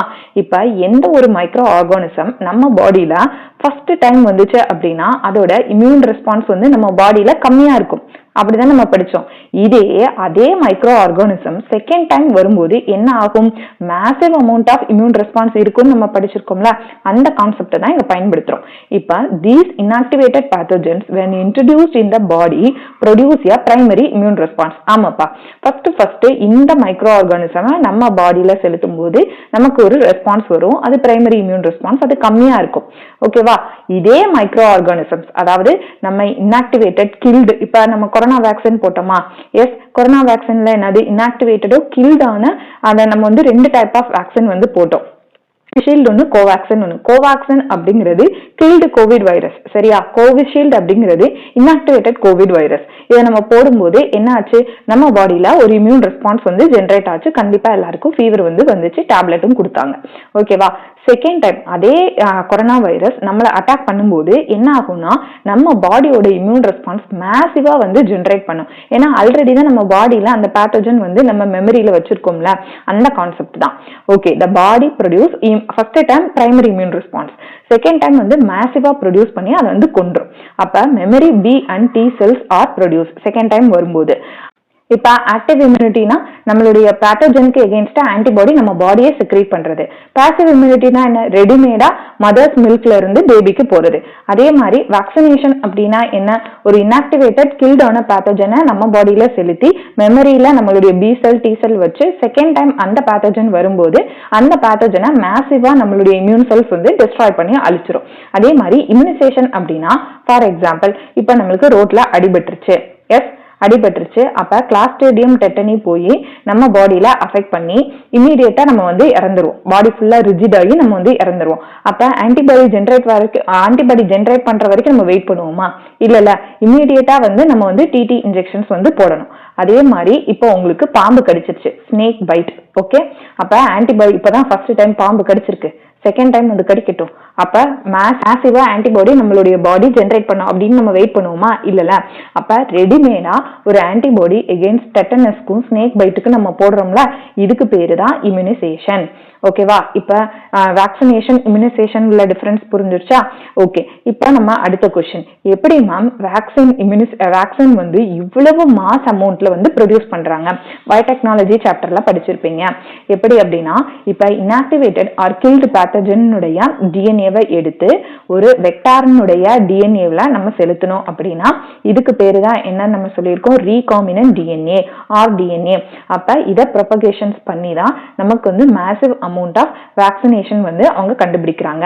அப்ப பொதுவா எந்த ஹோஸ்ட்ல போட்டு இதை வந்து மல்டிப்ளிகேஷன் பண்றாங்க அப்படின்னா பாக்டீரியா, ஈஸ்ட், இந்த ரெண்டுல தான் வந்து ஹோஸ்டா பயன்படுத்தி ஆர்டிஎன்ஏ டெக்னாலஜில மேசிவ் அமௌண்ட் ஆஃப் நம்மளுக்கு வந்து வேக்சின் வந்து தயாரிக்கிறாங்க. அதுல ஈஸ்ட வந்து பயன்படுத்தி எந்த வேக்சின் வந்து தயாரிக்கிறாங்க அப்படின்னு கேட்பாங்கப்பா.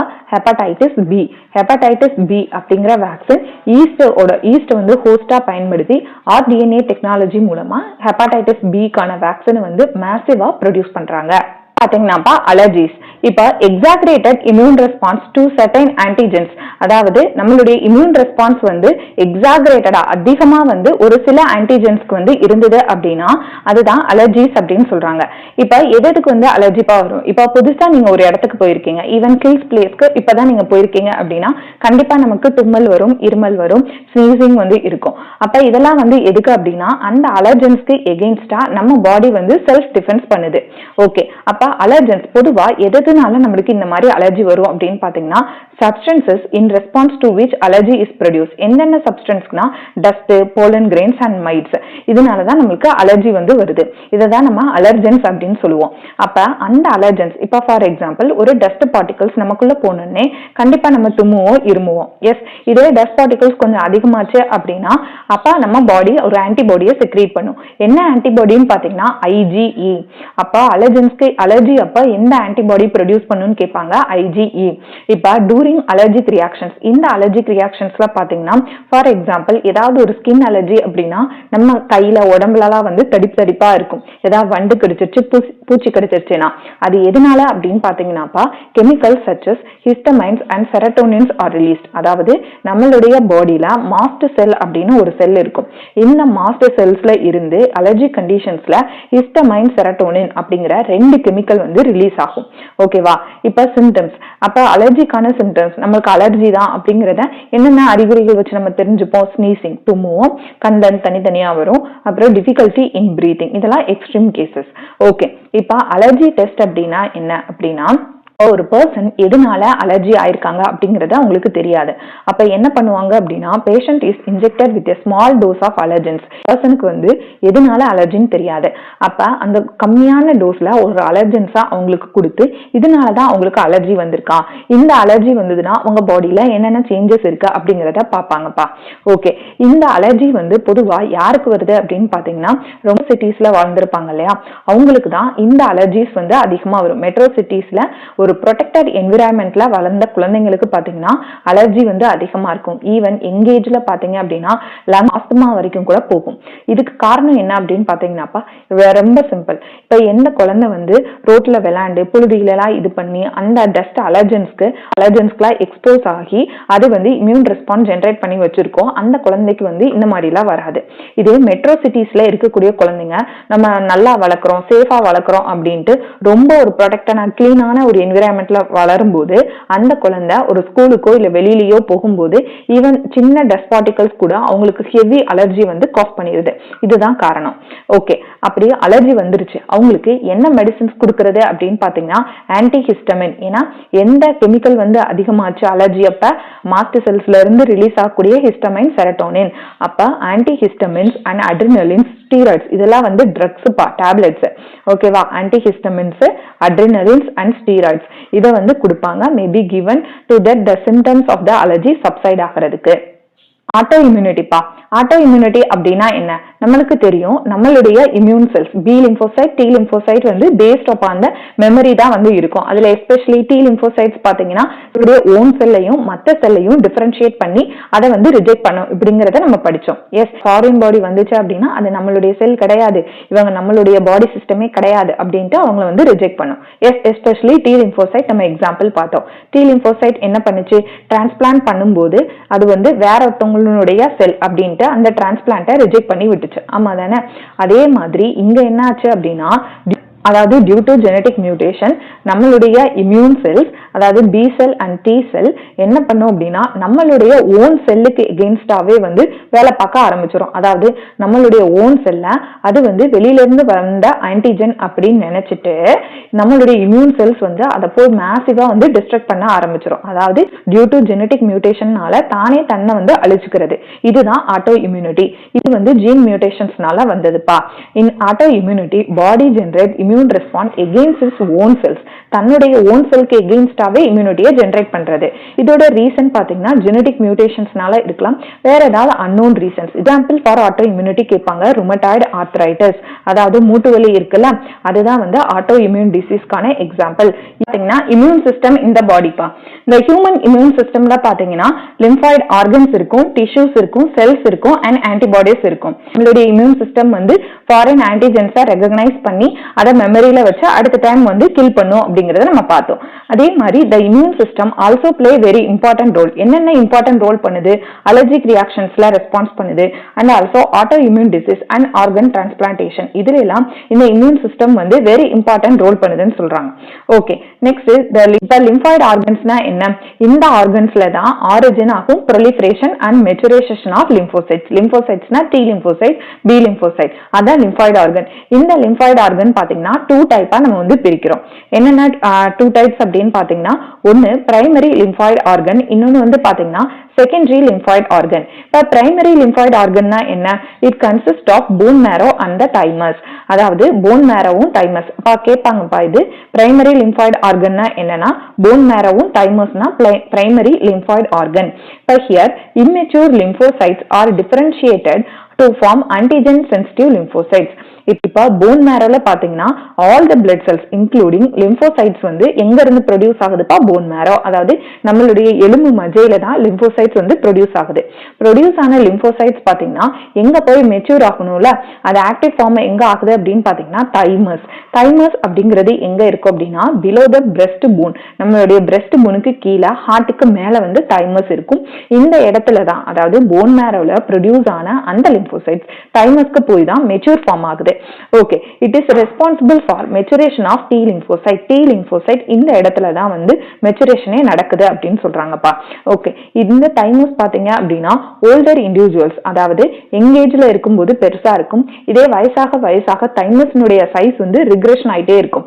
அப்ப ப்ரொடியூஸ் ஆன T lymphocyte வந்து மெச்சுரேஷன் ஆகிறதுக்கான தைமஸ் வந்து இடம் போதாது. அதனாலதான் ஓல்டர் இண்டிவிஜுவல்ஸ் பாத்தீங்கன்னா ஃப்ரீக்வெண்டா நிறைய இன்ஃபெக்ஷன்ஸ்க்கு வந்து ஆளாகிறாங்க. நெக்ஸ்ட் பாத்தீங்கன்னா செகண்டரி லிம்பாய்டு ஆர்கன் பா. செகண்டரி லிம்பாய்டு ஆர்கன்னா என்ன? இப்போ ஃபர்ஸ்ட் போன் மேரோல லிம்போசைட்ஸ் வந்து ப்ரொடியூஸ் ஆச்சு. அதே மாதிரி ரெண்டாவது எங்க போய் மெச்சூர் ஆச்சு? தைமஸ்ல போய் மெச்சூர் ஆச்சு. மூணாவது பாத்தீங்க அப்படின்னா அந்த மெச்சூர் ஆன லிம்போசைட்ஸ் எங்க போகும்னா செகண்டரி லிம்பாய்டு ஆர்கன். என்னென்ன செகண்டரி லிம்பாய்டு ஆர்கன் அப்படின்னு பாத்தீங்கன்னா spleen, lymph node, tonsils, Peyer's patches and appendix. இது கேட்பாங்கப்பா, செகண்டரி லிம்பாய்டு ஆர்கன் எது அப்படின்ட்டு. Spleen, lymph node, tonsils, Peyer's patches and appendix. இப்ப ஃபர்ஸ்ட் ஸ்பிளீன் பார்க்கலாம். ஸ்பிளீன் வந்து எங்கப்பா இருக்கும்? அதாவது நம்மளுடைய ஸ்டொமக்ல எஸ் இப்படி இங்க மாதிரி இருக்கும், இதான் ஸ்பிளீன். எஸ், இப்ப large bean shaped organ containing lymphocytes and phagocytes. நம்ம பாடியில ஆன்டிஜென்ஸ்லாம் வந்துச்சு அப்படின்னா ஸ்பிளீன்ல வந்து ஈஸியா போய் டிஸ்ட்ராய் ஆகும். பிகாஸ் ஸ்பிளீன்ல தான் வந்து massive amount of lymphocytes and phagocytes வந்து இருக்கு, which act as a filter of the blood. நம்ம பாடியில ஏதாவது மைக்ரோ ஆர்கானிசம்ஸ் இருந்ததுன்னா அதை ஃபில்டர் பண்ணும். அண்ட் ஆல்சோ ஸ்பிளீன் வந்து is a reservoir of RBC. இப்போ நம்ம படிச்சிருப்போம், RBC வந்து அதோட லைஃப் ஸ்பேன் வந்து 120 days. 120 டேஸ்க்கு அப்புறம் RBC போய் எங்க போய் டிஸ்ட்ராய் ஆகும் அப்படின்னு பாத்தீங்கன்னா கிராவியார்ட் ஆஃப் த RBC வந்து ஸ்பிளீன். நெக்ஸ்ட் பாத்தீங்கன்னா லிம்ப் நோட்ஸ். லிம்ப் நோட்ஸ் பாத்தீங்கன்னா at different points through the immune system. நம்ம பாடியில ஃபுல்லா வந்து நிறைய இடத்துல லிம்ப் நோட்ஸ் வந்து இருக்கும். அதாவது இப்படி நம்மளுடைய லிம்பாட்டிக் சிஸ்டம் அப்படி இருக்கு அப்படின்னா நோடா வந்து இருக்கும். ஓகே, முடிச்சு மாதிரி. they trap the antigen present in the lymph or tissue fluid. அதாவது இப்ப நம்மளுடைய டிஷ்யூ லிம்ப்னா என்னப்பா, இதுவும் ஒரு குழாய் மாதிரி தான் இருக்கும். எஸ், இதுல வந்து டிஷ்யூ ஃப்ளூயிட் வந்து கலெக்ட் ஆயிருக்கும் எக்ஸப்ட் RBC அப்படின்னு நம்ம படிச்சிருப்போம். இப்ப நம்மளுடைய இந்த டிஷ்யூ ஃப்ளூயிட்ல ஏதாவது ஒரு மைக்ரோ ஆர்கானிசம் ஆன்டிஜன் வந்துச்சு அப்படின்னா இந்த லிம்ப் நோட்ல வந்து ட்ராப் பண்ணிக்கிறோம். இந்த லிம்ப் நோட் வந்து ட்ராப் பண்ணி ஆக்டிவேட் த லிம்போசைட்ஸ், இதுல இருக்கக்கூடிய லிம்போசைட்ஸை ஆக்டிவேட் பண்ணி அதை வந்து எங்களுக்கு அந்த ஆன்டிஜன்ஸ் வந்து எராடிகேட் பண்ணும். ஃபர்ஸ்ட் பாத்தீங்கன்னா MALT அப்படின்னா என்னப்பா, லிம்பாய்ட் டிஷ்யூல வந்து அந்த லைனிங் ஆஃப் நம்மளுடைய respiratory tract, digestive tract and urogenital ட்ராக்ட்லாம் ஒன்னா சேர்ந்து ஒரு லிம்பாய்ட் டிஷ்யூ மாதிரி இருக்கும். இதுக்கு பேரு வந்து மியூகோசல் அசோசியேட்டட் லிம்பாய்ட் டிஷ்யூ, அதாவது மால்ட் அப்படின்னு கேட்பாங்கப்பா. மால்ட் அப்படின்னா மியூகோசா அசோசியேட்டட் லிம்பாய்ட் டிஷ்யூ. அதாவது நம்மளுடைய respiratory tract, urogenital tract and digestive ட்ராக்ட்ல இருக்கக்கூடிய மியூகோசால இருக்கக்கூடிய லிம்போசைட்ஸ்லாம் ஒன்னா சேர்ந்து இருக்கும். இதுக்கு பேரு மால்ட், அதாவது மியூகோசா அசோசியேட்டட் லிம்பாய்ட் டிஷ்யூ அப்படின்னு சொன்னாங்க. It constitute 50% of the lymphoid tissue in the human body. human bodyல 50% lymphoid tissue எது அப்படின்னு கேட்டீங்கன்னா அது மால்ட், அதாவது மியூகோசா அசோசியேட்டட் லிம்பாய்ட் டிஷ்யூ அப்படின்னு சொல்லுவாங்க. எய்ட்ஸ்னா என்ன? Acquired இம்யூனோடெஃபிஷியன்சி syndrome. சிண்ட்ரோம் அப்படின்னா என்னப்பா, குரூப் ஆஃப் சிம்டம்ஸ், அதாவது நிறைய சிம்டம்ஸ் இருந்ததுதான் சிண்ட்ரோம் அப்படின்னு சொல்லுவாங்க. AIDS is caused by human immunodeficiency virus, அதாவது HIV வைரஸ் தான் எய்ட்ஸ் வந்து காஸ் பண்ணுது. இது வந்து என்ன குரூப் அப்படின்னு பாத்தீங்கன்னா ரீட்ரோ வைரஸ் குரூப்பா. இப்ப transmission of HIV occurs through. இப்ப HIV எது மூலமா டிரான்ஸ்மிட் ஆகுது அப்படின்னு பாத்தீங்கன்னா number 1 sexual contact with the infected person, அதாவது இன்ஃபெக்டட் பர்சன்ஸ்னுடைய செக்ஷுவல் கான்டாக்ட் இருக்கும்போது டிரான்ஸ்மிட் ஆகும். அதே மாதிரி ஷேரிங் இன்ஃபெக்டட் நீடில்ஸ், அதாவது இப்ப இன்ஃபெக்டட் பர்சனுக்கு ஒரு இன்ஜெக்ஷன் போட்டு அதே இன்ஜெக்ஷனை மத்தவங்களுக்கு போடும்போது இன்ஃபெக்ஷன் ஸ்ப்ரெட் ஆகுது. அப்புறமேட்டு பாத்தீங்கன்னா IV ட்ரக் அபியூசஸ், இன்ஜெக்ஷன்ஸ் மூலமா போதை மருந்து போட்டுக்கிறாங்களா அவங்க வந்து பாத்தீங்கன்னா ஒரே நீடில் தான் நிறைய பேர் பயன்படுத்துவாங்க. அப்ப அவங்களுக்கு வந்து இந்த டிசீஸ் வந்து ஸ்ப்ரெட் ஆகுது. And also transmission of contaminated blood. Contaminated பிளட்னா என்ன? இப்ப ஹாஸ்பிட்டல்ல ஏதாவது சர்ஜரி ஒருத்தவங்களுக்கு பண்றாங்க அப்படின்னா அவங்களுக்கு இன்ஃபெக்ஷன் இருந்ததுன்னா அதே இன்ஸ்ட்ருமெண்ட்டை மற்றவங்களுக்கு பயன்படுத்தும் போது இன்ஃபெக்ஷன் டிரான்ஸ்மிட் ஆகுது. அப்புறம் infected mother to the child through the பிளாசென்டா, அதாவது ஒரு இன்ஃபெக்டட் ஆன ஒரு லேடி இருக்காங்கன்னா அவங்களுடைய குழந்தைக்கு வயிற்றுல உள்ள ஃபீட்டஸ்க்கும் பிளாசென்டா மூலமா டிரான்ஸ்மிட் ஆகுதுன்னு சொல்றாங்க. யாராருக்கு டிரான்ஸ்மிஷன் ஆகுது அப்படின்னா மல்டிபிள் செக்ஸ் பார்ட்னர் இருக்கவங்களுக்கு, அதே மாதிரி ஃப்ரீக்வெண்டா பிளட் டிரான்ஸ்ஃபியூஷன் பண்றவங்க, ட்ரக் அடிக்ட்ஸ் இவங்களுக்கு வந்து டிரான்ஸ்மிட் ஆகுது. அண்ட் ஆல்சோ இன்ஃபெக்டட் ஆன மதர் டு த ஃபீட்டஸ் இவங்களுக்கும் டிரான்ஸ்மிட் ஆகுது. இப்போ வந்து பாத்தீங்கன்னா நம்ம அவங்கள தொடுறதுனால வந்து அடுத்தவங்களுக்கு ஸ்ப்ரெட் ஆகாது. ஸோ அவங்கள ஃபேமிலியாவோ இல்ல வந்து சோசியலாவோ நம்ம அவங்க ஒதுக்கி வைக்க கூடாதுன்னு சொல்றாங்க. அது மட்டும் இல்லாம ஒருத்தவங்களுக்கு எய்ட்ஸ் வந்திருக்கு அப்படின்னா அதோட டைம் லேக் பீரியட்னு ஒண்ணு இருக்குப்பா. இல்ல இன்ஃபெக்ஷன் என்ட்ரா ஆகி அதோட சிம்டம்ஸ் அறிகுறிகள் வெளியில தெரியறதுக்கு பாத்தீங்கன்னா சுமார் 5 to 10 years வரைக்கும் இருக்குன்னு சொல்றாங்க. இப்ப replication of retro virus, viral RNA ஜீனோமா ஒரு புரோட்டீன் கோட் வந்து என்வலப் பண்ணிருக்கும். இது ஒரு பர்சனுக்குள்ள போயிருச்சு அப்படின்னா முதல்ல அந்த பர்சனுடைய செல்லை போய் அட்டாக் பண்ணும். இப்போ வைரல் ஆர்என்ஏவா இருந்தது, அந்த செல்லுக்குள்ள போனதுக்கு அப்புறம் வைரல் டிஎன்ஏவா மாறும் with the presence of reverse transcriptase enzyme.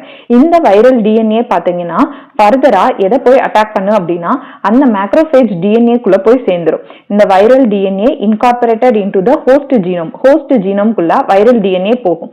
அப்ப ஹோஸ்ட் செல்ஸ் வந்து ரிப்ளிகேட் ஆகும்போது வைரஸும் ரேபிடா ரிப்ளிகேஷன் ஆகும். அப்ப மேக்ரோஃபேஜ் அப்படிங்கிறது ஒரு வைரஸ் ஃபேக்டரி மாதிரி செயல்படுதுன்னு சொல்றாங்க. அப்ப நிறைய மோர் நம்பர் ஆஃப் வைரஸஸ் வந்து ப்ரொடியூஸ் பண்ணும். இந்த வைரஸ் பாத்தீங்கன்னா ஃபர்தரா ஒரு டி லிம்போசைட்ஸை போய் அஃபெக்ட் பண்ணுது. இந்த டி லிம்போசைட்ஸ்லயும் ரேபிடா மல்டிப்ளிகேஷன் நடந்து அடுத்தடுத்த டி லிம்போசைட்ஸை அஃபெக்ட் பண்ணிட்டே இருக்கும். இப்படி ரிப்பீட்டடா டி லிம்போசைட்ஸை அஃபெக்ட் பண்ணும்போது நம்மளுடைய இம்யூனிட்டி வந்து கம்ப்ளீட்டா டவுன் ஆயிருது. இம்யூனிட்டி வந்து டவுன் ஆகிறதுனால நமக்கு recurrent fever, diarrhoea, weight loss வருது. அதனுடைய எண்ணிக்கை குறைகிறதுனால மற்ற டிசீஸ் வந்து வருதுப்பா. என்னென்ன disease? Mycobacterium tuberculosis, bacterial disease, viral disease, fungal disease, even parasitic disease ஆன டாக்ஸோபிளாஸ்மா. இது எல்லாமே வந்து டி லிம்போசைட்ஸ்னுடைய எண்ணிக்கை குறைகிறதுனால எய்ட்ஸ் பேஷண்ட்ஸ்க்கு வந்து வருதுன்னு சொல்றாங்க. நெக்ஸ்ட் பாத்தீங்கன்னா டயக்னோசிஸ் ஆஃப் எய்ட்ஸ். இப்ப எய்ட்ஸ் வந்து எப்படி டயக்னோஸ் பண்றாங்க அப்படின்னு பாத்தீங்கன்னா பை எலிசா டெஸ்ட். எலிசா டெஸ்ட்னா என்னப்பா? என்சைம் லிங்க்டு இம்யூனோசார்பன்ட் அசை அப்படின்னு சொல்லுவாங்க. இதோட ட்ரீட்மெண்ட் அப்படின்னு பாத்தீங்கன்னா ஆன்டி ரீட்ரோவைரல் ட்ரக்ஸ்பா. அதாவது ரீட்ரோ வைரஸ் தானே வந்து எய்ட்ஸை காஸ் பண்ணுது. ஸோ ஆன்டி ரீட்ரோவைரல் தெரப்பி வந்து கொடுப்பாங்க. ஆனா இது வந்து சிம்டமேட்டிக் ரிலீஃப் தான் பண்ணுமே ஒழிய பெர்மனன்ட் கியூர் கிடையாது. ஸோ எய்ட்ஸ் வந்தவங்களுக்கு அவங்களுடைய வாழ்நாள அதிகரிக்க முடியுமே தவிர டெத்தை வந்து நம்மளால தடுக்க முடியாது. பாத்தீங்கன்னா பிரிவென்ஷன் ஆஃப் எய்ட்ஸ். எய்ட்ஸை வந்து எப்படி ப்ரிவென்ட் பண்ண முடியும்? இப்ப எய்ட்ஸ் வந்து தானா வரக்கூடியது கிடையாது. மோஸ்டா நம்மளுடைய கான்சியஸ்னாலதான் வருது. எது ட்ரக் அபியூஸ்னால வருது அண்ட் மல்டிபிள் செக்ஸ் பார்ட்னர்னால வருது. ஓகே, இதே மதர் டு சைல்டு போறது இல்ல தெரியாம வந்து எய்ட்ஸ் பர்சனுடைய பிளட் வந்து இன்னொருத்தவங்களுக்கு ஏத்துறது அப்படிங்கிறது வந்து இது வந்து எக்ஸ்கியூசபிள் ரீசன். ஆனா நம்மளுடைய கான்சியஸ்க்கு உட்பட்டு தான் நம்மளுக்கு எய்ட்ஸ் வருது. ஸோ ப்ரிவென்ஷன் தான் வந்து பெட்டர் தேன் கியூர். அப்ப ensuring use of disposable syringes. அப்ப நம்ம என்ன பண்ணணும்? ஹாஸ்பிட்டல் செக்டார்ஸ்ல பாத்தீங்கன்னா பிளட் டிரான்ஸ்ஃபியூஷன்ஸ் பண்ணும்போது பிளட் பேங்க்ல வந்து ப்ராப்பரா அதை ஸ்கிரீனிங் பண்ணி எய்ட்ஸ் இருக்கா இல்லையா அப்படிங்கறத சேஃபான பிளட் சாம்பிள்ஸ் தான் டிரான்ஸ்மிட் பண்ண அனுப்பணும். ரெண்டாவது டிஸ்போசபிள் சிரிஞ்சஸ் வந்து பயன்படுத்தணும். அடுத்து advocating safe sex practice. Multiple sex partner வந்து அவாய்ட் பண்ணணும். இதுக்கு வந்து நம்ம அவேர்னஸ் வந்து கிரியேட் பண்ணணும். யார் கிரியேட் பண்றாங்க அப்படின்னு பாத்தீங்கன்னா NACOன்னு கேட்பாங்கப்பா, national AIDS control organisation and many NGOs வந்து நிறைய அவேர்னஸ் வந்து கிரியேட் பண்றாங்க. ஃப்ரீயா காண்டம் கொடுக்கறது, ஃப்ரீயா sex education in schools and காலேஜஸ்ல கொடுக்கறது. இது மூலமா எய்ட்ஸ் வந்து பிரிவென்ட் பண்ணலாம்னு சொல்றாங்க. Most dreaded disease in the world அப்படின்னு சொல்றாங்க. என்டையர் வேர்ல்ட், குறிப்பா பாத்தீங்கன்னா நம்மளுடைய இந்தியால ஒரு வருஷத்துக்கு மில்லியனுக்கு அதிகமா, மில்லியன்னா என்ன 10 லட்சத்துக்கும் அதிகமானவங்க கேன்சர்னால பாதிக்கப்பட்டு இறந்துடுறாங்க. அதாவது இது எதனால அப்படின்னு பாத்தீங்கன்னா நார்மல் செல் வந்து ஆன்கோஜெனிக் டிரான்ஸ்ஃபர்மேஷன் ஆகுறதுனால. அதாவது ஒரு நார்மல் செல் பாத்தீங்கன்னா கேன்சர் செல்ஸா மாறுதுல, அதுதான் ஆன்கோஜெனிக் டிரான்ஸ்ஃபர்மேஷன் அப்படின்னு சொல்லுவாங்க. அதனாலதான் கேன்சர் வந்து வருதுப்பா. அது மட்டும் இல்லாம நம்மளுடைய பாடியில பாத்தீங்கன்னா செல் growth டிஃபரன்சியேஷன் வந்து ஹைலி கோஆர்டினேட்டட் அண்ட் கண்ட்ரோலபிள் மேனரா இருக்கும். ஃபார் எக்ஸாம்பிள், இப்ப நமக்கு அடிபட்டுருச்சு அப்படின்னு வச்சுக்கோங்க. ஓகேவா? அடிபட்ட இடத்துல செல் வந்து ரிப்பேர் ஆகுமா? எப்படி வந்து ரிப்பேர் ஆகும் பாருங்க. அதாவது இங்க இருந்து செல் டிவிஷன் நடக்கும், அதே மாதிரி இந்த இடத்துல செல் டிவிஷன்ஸ் நடக்கும். எஸ், இப்ப ஸ்கின் வந்து இப்படி டேர் ஆயிடுச்சு அப்படின்னா நடுவுல, அப்ப ரெண்டு பக்கமும் செல் growth அடைஞ்சு கரெக்டா இந்த செல் வந்து மூடிடும். அதுக்கப்புறம் இந்த செல் வந்து grow ஆகுமா? grow ஆகாது. ஒரு செல் இன்னொரு செல்லோட சேர்ந்துருச்சுல, சேர்ந்தோடனே ஃபர்தரா வந்து செல் டிவிஷன் நடக்காது. அதாவது இதுக்கு பேர் தான் என்னன்னு சொல்றாங்கன்னா கான்டாக்ட் இன்ஹிபிஷன். இந்த பக்கம்லாம் வந்து grow ஆகாது. இதுக்கு பேரு கான்டாக்ட் இன்ஹிபிஷன். அதாவது stoppage of growth and coming in contact with the cell another. Cancer செல்ஸ்ல என்ன ஆகும் அப்படின்னு பாத்தீங்கன்னா இந்த கான்டாக்ட் இன்ஹிபிஷன் அப்படிங்கிற ப்ராப்பர்ட்டி இருக்காது. அதாவது ஒரு செல் இன்னொரு செல்லோட இந்த மாதிரி கான்டாக்ட் ஆகும்போது நமக்கெல்லாம் ஸ்டாப் ஆயிரும்ல. பட் கேன்சர் செல்ஸ்ல பாத்தீங்க அப்படின்னா ஃபர்தரா இப்படியே இதுக்கு மேல இப்படின்னு சொல்லிட்டு செல் டிவிஷன், செல் growth வந்து நடந்துட்டே இருக்கும்பா. ஓகே, அஸ் a result அப்ப இதனால என்ன ஆகும்? Cancer cells divide continuously to give rise mass cells. இதெல்லாம் டியூமர், கட்டி மாதிரி நமக்கு வர ஆரம்பிச்சிருது. ஓகேவா? அதாவது கேன்சர் செல்ஸ்ல பாத்தீங்கன்னா கான்டாக்ட் இன்ஹிபிஷன் அப்படிங்கிற ப்ராப்பர்ட்டி லாஸ்ட் ஆயிரும். ஸோ மேசிவ் செல் டிவிஷன்ஸ் நடந்து நமக்கு பெரிய டியூமர் மாதிரி ஃபார்ம் ஆக ஆரம்பிச்சிருது. ஓகே. இப்ப டியூமர்ல பாத்தீங்க அப்படின்னா, இப்ப கேன்சர் செல்ஸ் நல்ல மாஸா க்ரோ ஆகி ஒரு டியூமர் கட்டி மாதிரி வந்துருச்சுன்னு சொன்னோமா, இந்த டியூமர் பாத்தீங்கன்னா 2 டைப்ல இருக்கும்பா. ஒன்னு பினைன் டியூமர், இன்னொன்னு வந்து malignant tumour. பினைன் tumour, malignant tumour. பினைன் tumours அப்படின்னா என்னன்னா, இப்ப ஒரு இடத்துல ஒரு கட்டி மாதிரி இருக்கு அப்படின்னு வச்சுக்கோங்க. அந்த கட்டி வந்து அந்த பர்டிகுலர் லொகேஷன்ஸ்ல மட்டும் இருக்கும். இது வந்து பினைன் டியூமர் அப்படின்னு சொல்லுவாங்க. Remain confine to their original location and to not spread. இது வந்து ஸ்ப்ரெட் ஆகாது.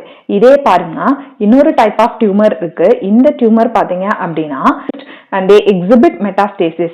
அதாவது இந்த malignant டியூமர் பாத்தீங்க அப்படின்னா இது வந்து நல்ல க்ரோவாகவும் இருக்கும் அண்ட் ஆல்சோ நல்ல டீப்பாகவும் இருக்கும் அண்ட் adjacent நார்மல் செல்ஸையும் ஸ்டார் பண்ணும் அதோட நியூட்ரியன்ஸ்க்காக. இந்த எக்ஸ்ட்ரீம் கேசஸ்ல என்ன ஆகும் அப்படின்னு பாத்தீங்கன்னா the cells left from the such tumors, இந்த டியூமர்ஸ்ல இருந்து வெளியில வரக்கூடிய சில செல்ஸ் பாத்தீங்க அப்படின்னா ரீச் டிஸ்டன்ட் சைட்ஸ்னா என்ன, பிளட் ஸ்ட்ரீம்ல அப்படியே பாஸ் ஆகி some other regions of the human bodyல போய் ஸ்டாக்னேட் பண்ணி அங்க ஒரு நியூ டியூமர் வந்து ஃபார்ம் பண்ணும்.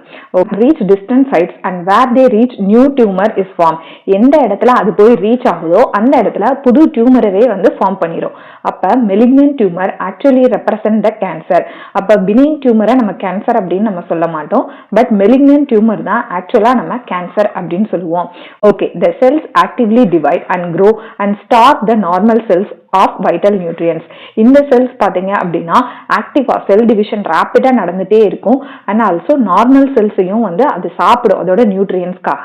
அப்ப நெக்ஸ்ட் பாத்தீங்கன்னா காசஸ் ஆஃப் கேன்சர் பா. கேன்சர் வந்து காஸ் பண்ணக்கூடிய ஏஜென்ட்ஸை கார்சினோஜென்ஸ் அப்படின்னு சொல்லுவாங்க. இந்த கார்சினோஜென்ஸ் பாத்தீங்கன்னா எது வேணாலும் இருக்கலாம்.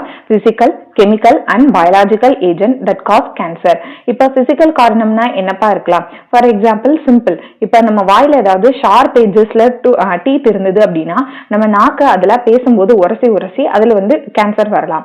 எஸ், அதாவது ஓவரா வந்து பிசிக்கலா ஒரு இடத்த ஸ்டிமுலேட் பண்ணும்போது நமக்கு கேன்சர் வரலாம். கெமிக்கல், ஏதாவது கெமிக்கல்ஸ்னாலையும் நமக்கு கேன்சர் வரலாம். என்ன கெமிக்கல்ஸ்? ஃபார் எக்ஸாம்பிள் டொபாக்கோ ஸ்மோக்ல வந்து நமக்கு லங் கேன்சரை காஸ் பண்ணக்கூடிய கெமிக்கல்ஸ் வந்து இருக்கு and also biological agents that cos cancer. இப்போ எக்ஸாம்பிள் பாத்தீங்கன்னா இது மட்டும் இல்லாம அயனைசிங் ரேடியேஷன்ஸ்னா என்ன? எக்ஸ்ரேஸ், காமா ரேஸ் அதெல்லாம் வந்து நமக்கு கேன்சரை காஸ் பண்ணும் அண்ட் ஆல்சோ நான் அயனைசிங் ரேடியேஷன் யூவி ரேஸ்லாம் வந்து நமக்கு கேன்சரை காஸ் பண்ணும்னு சொல்றாங்க. அது மட்டும் இல்லாம சில வைரஸஸ் வந்து நமக்கு கேன்சரை காஸ் பண்ணும்பா. அந்த வைரஸை ஆன்கோஜெனிக் வைரஸ் அப்படின்னு சொல்றாங்க. பிகாஸ் இதுல ஆன்கோஜீன் அப்படிங்கிற ஒரு ஜீன் இருக்கு. இது நார்மல் செல்ல கேன்சர் செல்லா மாத்தும். வைரஸும் கேன்சர் காஸ் பண்ணும். Chemical, physical, biological, X rays, gamma rays, UV rays இது எல்லாமே கேன்சர் காஸ் பண்ணும்பா. இப்ப சம்டைம்ஸ் வந்து நார்மல் ஜீன்ஸ் இன் அவர் பாடி, நார்மலா நம்ம பாடியில நம்ம எல்லாருக்குமே இருக்குப்பா. நார்மலா நம்மளுடைய செல்ல இருக்கக்கூடிய அந்த ஜீனை என்னன்னு சொல்லுவாங்கன்னா புரோட்டோ ஆன்கோஜீன்ஸ் அப்படின்னு சொல்லுவாங்க. புரோட்டோ ஆன்கோஜீன்ஸ். ஓகே, இப்ப எல்லாருக்குமே வந்து வர்றதில்ல, ஆனா எல்லாருக்குமே கேன்சர் வர்றதுக்கான ப்ராபபிலிட்டி அதிகமா இருக்கு. எப்படி அப்படின்னு பாத்தீங்கன்னா இப்ப நம்ம எல்லாருடைய செல்ஸ்லயும் புரோட்டோ ஆன்கோஜீன் அப்படிங்கிற ஒரு ஜீன் இருக்கும். இந்த ஜீன் வந்து எப்ப ஸ்டிமுலேட் ஆகுதோ அது வந்து ஆன்கோஜீன் அப்படிங்கிற கேன்சர் காசிங் ஜீனா வந்து மாறிடும். இது எப்படி மேம் அப்படின்னா இப்ப கேன்சர் காசிங் ஏஜென்ட் வந்து ஸ்டிமுலேட் பண்றது மூலமா, ஃபார் எக்ஸாம்பிள் இப்ப நம்ம ஸ்மோக் பண்றோம், அது வந்து கேன்சர் காசிங் ஏஜென்ட், கார்சினோஜன் தானே. அதே மாதிரி பாத்தீங்கன்னா எக்ஸ்ரேஸ்க்கு நம்ம உட்படுறோம், அதுவும் கார்சினோஜன் தானே. அது கலர் பொடி, கேசரி, அதுக்கப்புறம் சிக்கனு, இந்த மாதிரி நிறைய கெமிக்கல்ஸ் வந்து யூஸ் பண்றாங்களா. இதுல எந்த கெமிக்கல் வேணாலும் நம்மளுடைய நார்மல் புரோட்டோ ஆன்கோஜீனா மாத்தி கேன்சர் வந்து காஸ் பண்ணலாம். அப்ப எல்லாருக்குமே கேன்சர் வர்றதுக்கான ப்ராபபிலிட்டி மோர். பட் நம்ம வந்து அந்த கேன்சர் காசிங் ஏஜென்ட்க்கு எக்ஸ்போஸ் ஆகாம இருக்கணும், அவ்வளவுதான். நெக்ஸ்ட் பாத்தீங்கன்னாப்பா டயக்னோசிங் கேன்சர் வந்து எப்படி டயக்னோஸ் பண்ணலாம் அப்படின்ட்டு. இப்ப டயக்னோசிங் கேன்சர் ஏர்லியரா நம்ம கேன்சரை டிடெக்ட் பண்ணிட்டோம் அப்படின்னா அதோட கியூரபிள் ரேட் வந்து அதிகம்ப்பா. அப்ப என்னென்ன முறையில கேன்சர் இருக்கா இல்லையா அப்படிங்கறத அவங்க பாப்பாங்க. ஃபர்ஸ்ட் வந்து பயாப்சி அண்ட் ஹிஸ்டோபேத்தாலஜிக்கல் ஸ்டடிஸ். இப்போ பயாப்சினா என்ன? இப்போ ஒரு கட்டி இருக்கு, இது கேன்சர் கட்டியா இல்லையா அப்படிங்கறத பார்க்கணும். அப்ப என்ன பண்ணுவாங்கன்னா இப்ப சஸ்பெக்டட் டிஷ்யூ இஸ் கட், சின்ன ஒரு பீஸ் ஆஃப் டிஷ்யூ வந்து கட் பண்ணி அந்த செக்ஷன்ஸை மைக்ரோஸ்கோப்பில வச்சு நம்ம வந்து ஸ்டடி பண்ணி பார்ப்பாங்க, இது நார்மல் செல்லா இல்ல கேன்சர் செல்லா அப்படின்ட்டு. அதே மாதிரி ஹிஸ்டோபேத்தாலஜிக்கல் ஸ்டடிஸ்னா என்ன? பிளட் சாம்பிளை டெஸ்ட் பண்ணுவாங்கப்பா. For example in case of leukaemia அப்படிங்கிறது பிளட் கேன்சர். இது எப்படி அப்படின்னா நார்மலா நம்மளுடைய பாடியில WBC கவுண்ட் வந்து 4000 to 11,000 செல்ஸ் தான் இருக்கும். ஆனா லுக்கீமிக் பேஷன்ஸ் வந்து மோர் தென் 1 lakhs இருக்கும். அதை வச்சு அவங்களுக்கு வந்து பிளட் கேன்சர் கேன்சர் இருக்கா இல்லையான்னு நம்ம பார்க்கலாம். அதே மாதிரி ரேடியோகிராஃபி எக்ஸ்ரே மூலமா பார்க்கலாம். அதே மாதிரி சிடி அப்படிங்கிறது கம்ப்யூட்டர் டோமோகிராஃபி, எம்ஆர்ஐ அப்படிங்கிறது மேக்னெட்டிக் ரெசனன்ஸ் இமேஜிங். இப்ப சிடி மூலமா என்ன பார்க்கலாம்னா 3D imaging of internal of organ is generated by X ray. அதாவது எக்ஸ்ரே மூலமா இன்டர்னல் ஆர்கன்ல ஏதாவது ஒரு டியூமர் இருக்கா அப்படிங்கறத நம்ம பார்க்க முடியும். எம்ஆர்ஐ ஸ்கேன் மூலமா என்ன பார்க்கலாம்னா மோர் டீடைலான லிவிங் டிஷ்யூஸ், அதாவது சாஃப்ட் டிஷ்யூஸ். சிடி மூலமா ஹார்ட் டிஷ்யூஸ் தான் நம்ம பார்க்க முடியும். எம்ஆர்ஐ மூலமா அதாவது போன் அந்த மாதிரி ஹார்ட் டிஷ்யூஸ். எம்ஆர்ஐ மூலமா pathological and physiological changes in living tissues are detected by using magnetic fields and non-ionizing radiations. அதாவது magnetic field and non-ionizing radiations பயன்படுத்தி நம்மளுடைய internal organ, for example stomach cancer, lung cancer, அதே மாதிரி கிட்னில, இன்டெஸ்டைன்ல ஏதாவது cancer இருக்கு, அது எவ்வளவு தூரம் வந்து வளர்ந்திருக்கு, ஸ்ப்ரெட் ஆயிருக்கு, அந்த டைமென்ஷன்ஸ்லாம் வந்து பார்க்கறதுக்கு இந்த எம்ஆர்ஐ ஸ்கேன் வந்து ஹெல்ப்ஃபுல்லா இருக்கும். And also immunological and molecular biological diagnostic technique can also be use to detect cancer. சில கேன்சர் பாத்தீங்க அப்படின்னா கேன்சர் ஆன்டிஜென்ஸ்க்கு எகெயின்ஸ்டான ஆன்டிபாடிஸ் நம்ம பாடியில இருக்கும். அத இப்ப கேன்சருக்கு எகெயின்ஸ்டான ஆன்டிபாடிஸ் நம்ம பிளட்ல இருக்கா அப்படிங்கறதையும் சில கேன்சர்ல ஃபைண்ட் பண்ணி கேன்சர் இருக்கு இல்ல அப்படிங்கறத பார்ப்பாங்க. அதே மாதிரி இப்ப சில பேருக்கு பாத்தீங்க அப்படின்னாப்பா அவங்களுடைய அப்பா அம்மாவுக்கு கேன்சர் இருக்கலாம், இல்ல வழி வழியே 2 தலைமுறைகளா வந்து கேன்சர் வந்து எக்ஸாம்பிள் பிரஸ்ட் கேன்சர்ல இப்ப மோஸ்ட் காமன். இப்ப அவங்க அம்மா அவங்க பாட்டிக்கு பிரஸ்ட் கேன்சர் இருக்கு அப்படின்னா இப்ப அவங்களுடைய குழந்தைங்களுக்கும் கேன்சர் இருக்கா இல்லையா அப்படிங்கறத ஜெனடிக் ஸ்டடி மூலமா ஸ்டடி பண்ணி அதை ஏர்லியராவே வந்து கியூர் பண்றதுக்கான நிறைய டெக்னிக்ஸ் வந்து இருக்குன்னு சொல்றாங்க. அதே மாதிரி அந்த சஸ்பெக்டட் இண்டிவிஜுவல், ஃபார் எக்ஸாம்பிள் இப்ப அப்பா வந்து கேன்சர்னால இறந்துட்டாரு, லங் கேன்சர்னால இறந்துட்டாரு அப்படின்னா அவங்களுக்கு பிறக்கக்கூடிய பையன் என்ன பண்ணணும், ஸ்மோக்கிங்க்கு இந்த மாதிரி கார்சினோஜனுக்கு எக்ஸ்போஸ் ஆகாம இருந்தாலே வந்து கேன்சர்ல இருந்து நம்ம ப்ரிவென்ட் பண்ண முடியும்னு சொல்றாங்கப்பா. Certain genes which make an individual susceptible to cancer can help to prevent cancer. இப்ப வந்து ட்ரீட்மெண்ட் ஆஃப் கேன்சர்ப்பா. கேன்சருக்கு என்னென்ன ட்ரீட்மெண்ட் இருக்கு அப்படின்னு பார்க்கலாம். நம்பர் 1 பாத்தீங்கன்னா சர்ஜரி. சர்ஜரினா என்னப்பா, இப்போ ஒரு கட்டி இருக்கு அப்படின்னா அதை சர்ஜரி பண்ணி ரிமூவ் பண்ணிடுவாங்க. எஸ். நம்பர் 2 பாத்தீங்கன்னா radiotherapy. Tumour cells are irradiated. Also proper care is taken for protecting surrounding normal tissues. அதாவது இப்ப ஒரு இடத்துல நமக்கு டியூமர் இருக்கு அப்படின்னா அதுல ரேடியேஷன்ஸ் வந்து கதிர்வீச்சை வந்து செலுத்தி அந்த டியூமர் செல்ஸை மட்டும் கில் பண்ணுவாங்கப்பா. இதுல நார்மல் செல்ஸ் டிஸ்ட்ராய் ஆகாம இருக்கிறதுக்காக அதுல ப்ரொடெக்டிவ் மெஷர்ஸ் பண்ணி பண்ணுவாங்க. இது ரேடியேஷன் தெரப்பி. அடுத்து பாத்தீங்கன்னா கீமோதெரப்பி. கீமோதெரப்பினாங்கிறது டேப்லெட்ஸ், ட்ரக்ஸ் கொடுக்கிறது. இப்ப drugs specific for particular tumours are use to kill cancer cells. அந்த கேன்சர் செல்ஸை மட்டும் கில் பண்ற மாதிரி ட்ரக்ஸ் வந்து கொடுக்கிறது. ஆனா இப்ப கேன்சர் வந்தவங்களுக்கு எல்லாம் பாத்தீங்கன்னா ஹேர் லாஸா இருக்கும், நீங்க பாத்திருப்பீங்க. ஹேர் லாஸ் வந்து கேன்சர்னால வரலப்பா, கேன்சருக்கு அவங்க எடுத்துக்கக்கூடிய ட்ரக்ஸ்னால தான் அவங்களுக்கு ஹேர் ஃபால்ஸே இருக்கும். They have side effects as hair fall and அனிமியால இருக்குன்னு சொல்றாங்க. இது மட்டும் இல்லாம இம்யூனோதெரப்பி. இம்யூனோதெரப்பினா என்னப்பா, நார்மலா நம்ம பாடியில ஒரு கேன்சர் கட்டி வந்து இருக்குன்னு வச்சுக்கோங்க. இது வந்து நம்மளுடைய T lymphocyte and B lymphocyte நம்மளுடைய இம்யூன் சிஸ்டம் கண்ணில் படாம அது வந்து தன்னை தானே பாதுகாப்பா வச்சிருக்கும்பா. அப்ப இவங்களுக்கு என்ன பண்ணுவாங்க அப்படின்னு பாத்தீங்கன்னா பயாலஜிக்கல் ரெஸ்பான்ஸ் மாடிஃபயர்ஸ், அதாவது ஆல்பா இன்டர்ஃபெரான் வந்து கொடுப்பாங்க. இந்த ஆல்பா இன்டர்ஃபெரான் கொடுக்கிறது மூலமா என்ன ஆகும், they activate the immune system of patient and helps in destroying the tumor. அப்போ இந்த ஆல்பா இன்டர்ஃபெரான் இந்த பி அண்ட் டி லிம்போசைட்டை வந்து ஸ்டிமுலேட் பண்ணி இந்த டியூமர் செல்ஸை டெஸ்ட்ராய் பண்ணும். இதுக்கு பேரு தான் இம்யூனோதெரப்பின்னு சொல்றாங்க. அப்ப என்னென்ன treatment, surgery, radiotherapy, chemotherapy and immunotherapy. சில பேருக்கு பாத்தீங்கன்னா ஒவ்வொரு டைப் ஆஃப் டியூமருக்கு ஏத்த மாதிரி ஒவ்வொரு ட்ரீட்மெண்ட் பண்ணுவாங்க, இல்ல காம்பினேஷன் ஆஃப் ட்ரீட்மெண்ட்டும் பண்ணுவாங்கப்பா. பாத்தீங்கன்னா ட்ரக்ஸ் அண்ட் ஆல்கஹால் அபியூஸ்பா. இப்ப இருக்கக்கூடிய காலகட்டத்துல யங் ஸ்டேஜ்ல ட்ரக்ஸ் யூசேஜ் வந்து அதிகமாயிருச்சுப்பா. ஏன் அப்படின்னா புவர் எஜுகேஷன்ஸ்னாலையும் ராங் கைடன்ஸ்னாலையும் யங் யூத்ஸ் வந்து மோர் ட்ரக் அடிக்ட்கா ஆளாகிறாங்க. அப்படி என்னென்ன ட்ரக்ஸ் வந்து அவங்க அபியூஸா எடுத்துக்கிறாங்க அப்படின்னா ஓபியாய்ட்ஸ், கெனாபினாய்ட்ஸ் அண்ட் கோகோ ஆல்கலாய்ட்ஸ். இந்த 3 தான்ப்பா மெஜாரிட்டியா எடுத்துக்கிறாங்க. இந்த 3 பாத்தீங்க அப்படின்னா பிளான்ட்ஸ்ல இருந்து ஃபங்கஸ்ல, சில ஃபங்கல்ஸ்ல இருந்து இதை ரிட்ரீவ் பண்றாங்க. இப்ப ஃபர்ஸ்ட் பாக்குறது வந்து ஓபியாய்ட்ஸ். ஓபியாய்ட்ஸ்க்கு இன்னொரு பேர் என்னன்னு சொல்றாங்கன்னா ஹெராயின்பா. ஹெராயின் நீங்க கேள்விப்பட்டிருப்பீங்க. ஓகே, இதோட சோர்ஸ் எதுல இருந்து வருது அப்படின்னு பாத்தீங்கன்னா இந்த லாட்டெக்ஸ் ஆஃப் இந்த அதாவது என்சிஆர்டில கொடுத்துருக்கக்கூடிய இந்த பிளான்ட்டையும் நீங்க நல்லா படிச்சுக்கணும்ப்பா. இந்த பிளான்ட்டை கொடுத்துட்டு இது என்னன்னு கேட்பாங்க.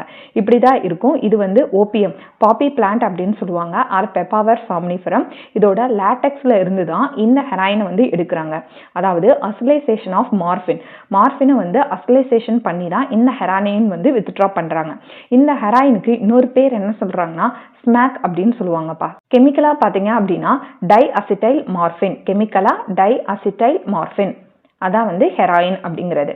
ஓகே, இதை வந்து எப்படி கன்சியூம் பண்ணுவாங்க அப்படின்னு பார்த்தீங்கன்னா ஸ்னோர்ட்டிங் ஆர் இன்ஜெக்ஷன். ஸ்னோர்ட்டிங் அப்படின்னா என்னன்னா, இப்போ இந்த கையில் வச்சு அப்படியே மூக்கால நுகர்றது, அதான் ஸ்னோரிங் ஆர் இன்ஜெக்ஷன். இதோட ப்ராப்பர்ட்டிஸ், இது பார்க்கறதுக்கு எப்படி இருக்கும் அப்படின்னா white, bitter and odourless crystalline ஸ்ட்ரக்சர்ஸாக இருக்கும். எந்த மனம் அதெல்லாம் இருக்காது, கிறிஸ்டலைன் ஸ்ட்ரக்சர்ஸாக இருக்கும். ஓகே, இதோட மோட் ஆஃப் ஆக்ஷன், இது எப்படி வந்து பாடியில் ஆக்ட் ஆகுது அப்படின்னு பார்த்தீங்கன்னா it binds to opioid receptor. Opioid receptor எங்கே இருக்கும்? நம்மளுடைய சென்ட்ரல் நர்வஸ் சிஸ்டம் அந்த கேஸ்ட்ரோஇன்டெஸ்டினல் ட்ராக்ல வந்து இருக்கும். இதோட எஃபெக்ட் அப்படின்னு பார்த்தீங்கன்னா அப்படி ஸ்னோர்ட்டிங்கோ இல்லை இன்ஜெக்ஷன்ஸ் மூலமாவோ அவங்க எடுத்துக்கிட்டாங்க அப்படின்னா இது வந்து டிப்ரெஷன் பண்ணும், அவங்களுடைய பாடியில் இருக்கக்கூடிய எல்லா ஃபங்க்ஷன்ஸையும் ஸ்லோ டவுன் பண்ணும். இதை வந்து அவங்க போதையா வந்து பயன்படுத்திக்கிறாங்க. ட்ரக் பார்த்தீங்கன்னாப்பா கெனாபினாய்ட்ஸ். கெனாபினாய்ட்ஸ் வந்து எதுல இருந்து எடுக்கிறாங்க அப்படின்னா inflorescence of the plant cannabis செட்டேவா, அதுல இருந்து தான் இந்த கெனாபினாய்ட்ஸ் வந்து எடுக்கிறாங்கப்பா. அது இந்த ஃப்ளாரினுடைய டாப், அதோட லீஃப், அதோட ரெசின்ஸ், இது எல்லாமே ஒவ்வொரு டைப் ஆஃப் வந்து போதைப் பொருளா வந்து பயன்படுத்துறாங்க. ஓகே, இது எப்படி வந்து பைண்ட் ஆகும் அப்படின்னா it binds to the cannabinoid receptor. இந்த ரிசெப்டார் எங்க இருக்குன்னா நம்மளுடைய பிரெயின்ல போய் இருக்கும்பா. ஓகே, இப்போ என்னென்ன எக்ஸாம்பிள் ஃபார் கெனாபினாய்ட்ஸ் பார்த்தீங்கன்னா மேரேஜுனா, கஸ்கிஸ், ஜாரா, கஞ்சா, இதெல்லாம் வந்து எக்ஸாம்பிள்ஸ் ஆஃப் கெனாபினாய்ட்ஸ். இது வந்து எப்படி அவங்க எடுத்துப்பாங்க அப்படின்னா இன்ஹலேஷன், அதாவது மூக்குல நுகர்றது மூலமா, அண்ட் ஆல்சோ ஓரல் இன்ஜெக்ஷன், வாய் வழியாகவும் எடுத்துப்பாங்கப்பா. It affects the cardiovascular system. இது நம்மளுடைய கார்டியோவாஸ்குலர் சிஸ்டமே வந்து அஃபெக்ட் பண்ணுன்னு சொல்றாங்க. வந்து இதுல இருந்து எடுக்கிறாங்க அப்படின்னா அந்த சோர்ஸ் ஆஃப் த பிளான்ட் வந்து கொக்கோ பிளான்ட், எரித்ரோசைலம் கொக்கா. இது எங்க இருக்கும் அப்படின்னு பாத்தீங்கன்னா யூசுவலா சவுத் அமெரிக்கால இருக்குன்னு சொல்றாங்க. இதை எப்படி வந்து இந்த கொக்கைனை வந்து கன்சியூம் பண்ணுவாங்க அப்படின்னு பாத்தீங்கன்னா பை ஸ்னோர்ட்டிங். ஸ்னோர்ட்டிங் அப்படின்னா என்ன? நுகர்றது மூலமா. இந்த மோட் ஆஃப் ஆக்ஷன், இது எங்க போய் ஆக்ஷன் பண்ணுனா it interferes with the transfer of neurotransmitter. நம்ம பாடியில ஒரு நியூரானுக்கும் இன்னொரு நியூரானுக்குமான ஆகிறதுக்கு நியூரோ டிரான்ஸ்மிட்டர் வந்து நம்மளுக்கு தேவைப்படும்ல, அஸ்டைல்கோலின் படிச்சிருப்போம். அதே மாதிரி டோபமைன் அப்படிங்கிற நியூரோ டிரான்ஸ்மிட்டரை இது போய் பிளாக் பண்ணும். And also it effect stimulates the central nervous system. Central nervous system stimulate பண்ணி ப்ரொடியூஸ் யூஃபோரியா. யூஃபோரியா அப்படின்னா காற்றுல மிதந்துட்டு இருக்க மாதிரியே இருப்பாங்க. அண்ட் இன்க்ரீஸ் எனர்ஜியை அதிகமாக கொடுக்கும். எக்ஸசிவ் டோஸ் பார்த்தீங்க அப்படின்னா ஹாலுசினேஷன், வேற ஒரு உலகத்துக்கே போயிடுவாங்க. இதான் கொக்கைன். இன்னொரு பேரு கோக் ஆர் கிராக்பா. இப்ப எக்ஸஸ் டோஸ் ஆஃப் கொக்கைன் தான் ஹாலுஜினேட்டிங் ப்ராப்பர்ட்டி அப்படின்னு நம்ம சொன்னோமா. அதர் ஹாலுஜினேட்டிங் ப்ராப்பர்ட்டி இருக்கக்கூடிய பிளான்ட் பாத்தீங்கன்னா அட்ரோபா, பெல்லடோனா அண்ட் டாட்ரா. டாட்ரானா என்னப்பா, நம்ம இந்த படத்துல கூட இப்ப பார்த்தோம்ல லியோ படத்துல, அந்த டாட்ரான்னு சொல்லுவாங்களா, அதான் இந்த டாட்ரா பிளான்ட். அதாவது அட்ரோபா, பெல்லடோனா, டாட்ரா ஆல்சோ வந்து ஹாலுஜினேஷன் ப்ராப்பர்ட்டியை வந்து கொடுக்கும்னு சொல்றாங்க. பாத்தீங்கன்னா நார்மலா நம்ம வந்து மெடிசனுக்கு பயன்படுத்துற ட்ரக் அபியூஸா வந்து பயன்படுத்துறாங்க. அதாவது நம்ம மெடிசன்ஸ்க்கு கொடுக்க வேண்டிய அந்த டேப்லெட்ஸை வந்து எக்ஸஸா எடுத்துக்கிட்டு அதை வந்து போதை மருந்தா பயன்படுத்துறாங்கப்பா. அப்படி என்னென்ன ட்ரக்ஸை வந்து பயன்படுத்துறாங்க அப்படின்னு பாத்தீங்கன்னா லைக் பார்பிச்சுரேட்ஸ், ஆம்பிட்டமைன்ஸ் அண்ட் பென்சோடைசபின்ஸ். இது மூணுமே வந்து மெடிசின்ஸ் பா. மூணு பாத்தீங்கன்னா எதுக்கு பயன்படுத்துறாங்கன்னா மென்டல் இல்னஸ் லைக் டிப்ரெஷன்ஸ்ல இருப்பாங்க, இன்சாம்னியா அப்படின்னா தூக்கமின்மை வியாதியில இருப்பாங்க. அவங்களுக்கு கொடுக்கக்கூடிய ட்ரக்கை இவங்க அளவுக்கு அதிகமா பயன்படுத்தி அதை அபியூஸ் பண்றாங்க. அண்ட் ஆல்சோ மார்பின். மார்பின் அப்படிங்கிறது it's a sedative pain killer பா. எங்க அப்படின்னு பாத்தீங்கன்னா இப்ப ரொம்ப ஹெவியான சர்ஜரி பண்ணிருக்காங்க அப்படின்னா அவங்களுக்கு வலி தெரியாம இருக்கிறதுக்காக கொடுக்கக்கூடிய பெயின் கில்லரை இவங்க வந்து அளவுக்கு அதிகமாக எடுத்து அதை வந்து போதை மருந்தா பயன்படுத்துறாங்க. அதே மாதிரி பாத்தீங்கன்னா பழங்காலத்துல இருந்து நம்மளுடைய ஃபோல்க் மெடிசன்ஸ் அப்படின்னு சொல்லுவாங்க, பழங்கால மருத்துவ முறைகள், பழங்கால சம்பிரதாயங்கள்ல பாத்தீங்கன்னா நிறைய பிளான்டினுடைய ஃப்ரூட்ஸோ, லீவ்ஸோ, சீட்ஸோ எடுத்து அவங்க வந்து மெடிசன்ஸா பயன்படுத்துறாங்க. எந்த ஒரு பொருளா இருந்தாலும் சரி, அது வந்து ஃபோல்க் மெடிசன்ஸ்ல பயன்படுத்தினாலும் சரி, மார்பினோ, பார்பிச்சுரேட், ஆம்பிட்டமைன் அண்ட் பென்சோடைசபின் இருந்தாலும் நம்மளுடைய தேவைக்கு அதிகமாக பிசிக்கலாகவோ இல்ல பிசியலாஜிக்கல் ஃபங்க்ஷனலாகவோ இதை பயன்படுத்தணும் அப்படின்னா அதுதான் அபியூஸ் அப்படின்னு சொல்றாங்கப்பா. நெக்ஸ்ட் பாத்தீங்க அப்படின்னா டொபாக்கோவை வந்து நம்மளுடைய ஹியூமன்ஸ் வந்து கிட்டத்தட்ட 400 வருஷத்துக்கு அதிகமா வந்து பயன்படுத்துறாங்க. இது பாத்தீங்கன்னா ஸ்மோக்கிங்காவும் எடுத்துப்பாங்க, சூவிங் அதாவது வாயில போட்டு மெல்ற அந்த புகையிலையாவும் எடுத்துப்பாங்க, ஸ்மோக் பண்றதாவும் எடுத்துப்பாங்க, அண்ட் ஆல்சோ ஸ்னெஃப்டு அதாவது மூக்குல எல்லாம் வந்து வச்சுப்பாங்க. இந்த மாதிரி டொபாக்கோ யூசர்ஸ் வந்து மோர் தென் 400 இயர்ஸ்க்கு மேல இருக்கு. அப்ப இது வந்து இந்த டொபாக்கோல இருக்கக்கூடிய நிக்கோட்டின் அப்படிங்கிற அந்த ஆல்கலாய்ட் பாத்தீங்கன்னா எதை போய் ஸ்டிமுலேட் பண்ணும்னா நம்மளுடைய அட்ரினல் கிளாண்டை போய் ஸ்டிமுலேட் பண்ணும். அட்ரினல் கிளாண்ட்ல 2 டைப் ஆஃப் ஹார்மோன் வந்து ரிலீஸ் பண்ணுது. ஒன்னு அட்ரினலின், இன்னொன்று வந்து நார்அட்ரினலின். இந்த ஹார்மோனுடைய வேலை என்ன அப்படின்னு பார்த்தீங்கன்னா இன்க்ரீசிங் இந்த ஹார்ட் ரேட்டை அதிகமாக்கும், இன்க்ரீஸ் இந்த பிளட் ப்ரெஷர் பிபியை வந்து அதிகமாக்கும்பா. அதாவது effects increase the blood pressure and the heart rate. Okay, இந்த ஸ்மோக் பண்ணுறது மூலமாக என்னென்ன நம்ம பாடியில் வந்து அஃபெக்ட் ஆகும் அப்படின்னு பார்த்தீங்கன்னா நம்பர் 1 bronchitis, அதாவது லங்ஸில் வந்து ப்ராங்கஸில் இன்ஃப்ளமேஷன் காஸ் பண்ணுறது. And also emphysema, emphysema, coronary heart disease, gastric ulcer, cancer இந்த த்ரோட்டு, லங்ஸு, யூரினரி பிளாடர் வந்து ஸ்மோக்கிங்னால காஸ் பண்ணும். அது மட்டும் இல்லாமல் இந்த ஸ்மோக் பண்ணுறது மூலமாக increase carbon monoxide levels in blood, நம்மளுடைய பாடியில் கார்பன் மோனாக்சைடு லெவலை வந்து அதிகமாக்கும்பா. ஸோ ஹீமோக்ளோபின் ஆக்சிஜனோட பைண்ட் பண்ணுற ப்ராப்பர்ட்டியை குறைக்கும். This leading to oxygen deficiency. Next வந்து adolescence drug or alcohol abuse. இப்போ causes of alcohol or drug abuse. இப்போ இதுக்கான காரணம் என்ன அப்படின்னு பார்க்கும்போது நம்பர் 1 பார்த்தீங்கன்னா alcohol or drug abuse normally starts in adolescence. Adolescent period தான். அடலசன்ஸ்னா இந்த 12லேருந்து 18 வயசுக்குள்ள தான்ப்பா இந்த drug or alcohol abuse start ஆகுது. இதுதான் வந்து transition phase between the childhood and the adulthood. இப்போ மெனி அடலசன்ஸ் பார்த்தீங்கன்னா ஆர் மோட்டிவேட்டட் டுவர்ட்ஸ் ட்ரக்ஸ் வந்து பயன்படுத்தணும் இல்லை ஆல்கஹால் பயன்படுத்தணும் அப்படிங்கிறது பேஸ்ட் அப்பான் கியூரியாசிட்டி. அது எப்படி இருக்கும் அப்படிங்கிறத எக்ஸ்பெரிமெண்ட் பண்ணி பார்க்கணும்னு தான் நிறைய பேர் போவாங்க. ஒரு டைம் அது யூஸ் பண்ணாலே அது உங்களை விடாது. அதே மாதிரி பீர் ப்ரெஷர், அவங்களுடைய ஃப்ரெண்ட்ஸ் வந்து இதை பயன்படுத்துவாங்க. அண்ட் ஆல்சோ அகாடமிக் ஸ்ட்ரெஸ், சிலர் பார்த்தீங்க அப்படின்னா சரியாக படிக்க மாட்டாங்க, அதனால அன்ஸ்டேபிள் ஃபேமிலி சுச்சுவேஷன்ஸ்னால further incline youth towards alcohol or drug அபியூஸ்க்கு இந்த இடத்துல தான் ஒரு குழந்தை வந்து ட்ரக் ஆர் ஆல்கஹால் அபியூஸ்க்கு வந்து உட்படுறாங்கன்னு சொல்றாங்க. And also perception of consuming alcohol or drug being cool and progressive and use of alcohol or drug in television, movies and further promote his habit. அது மட்டும் இல்லாம ஒரு தடவை வந்து அந்த ஆல்கஹாலோ ட்ரக்ஸோ பயன்படுத்தும் போது ரொம்ப கூலாகவும் ரொம்ப வந்து செடேட்டியா வந்து ஃபீல் பண்றதுனால அடுத்தடுத்து அவன் பயன்படுத்துறான். அது மட்டும் இல்லாம டெலிவிஷன்ஸ்ல, மூவிஸ்ல இதெல்லாம் வந்து மேலும் இதை பயன்படுத்த அவங்கள ப்ரொமோட் பண்ணுதுன்னு சொல்றாங்க.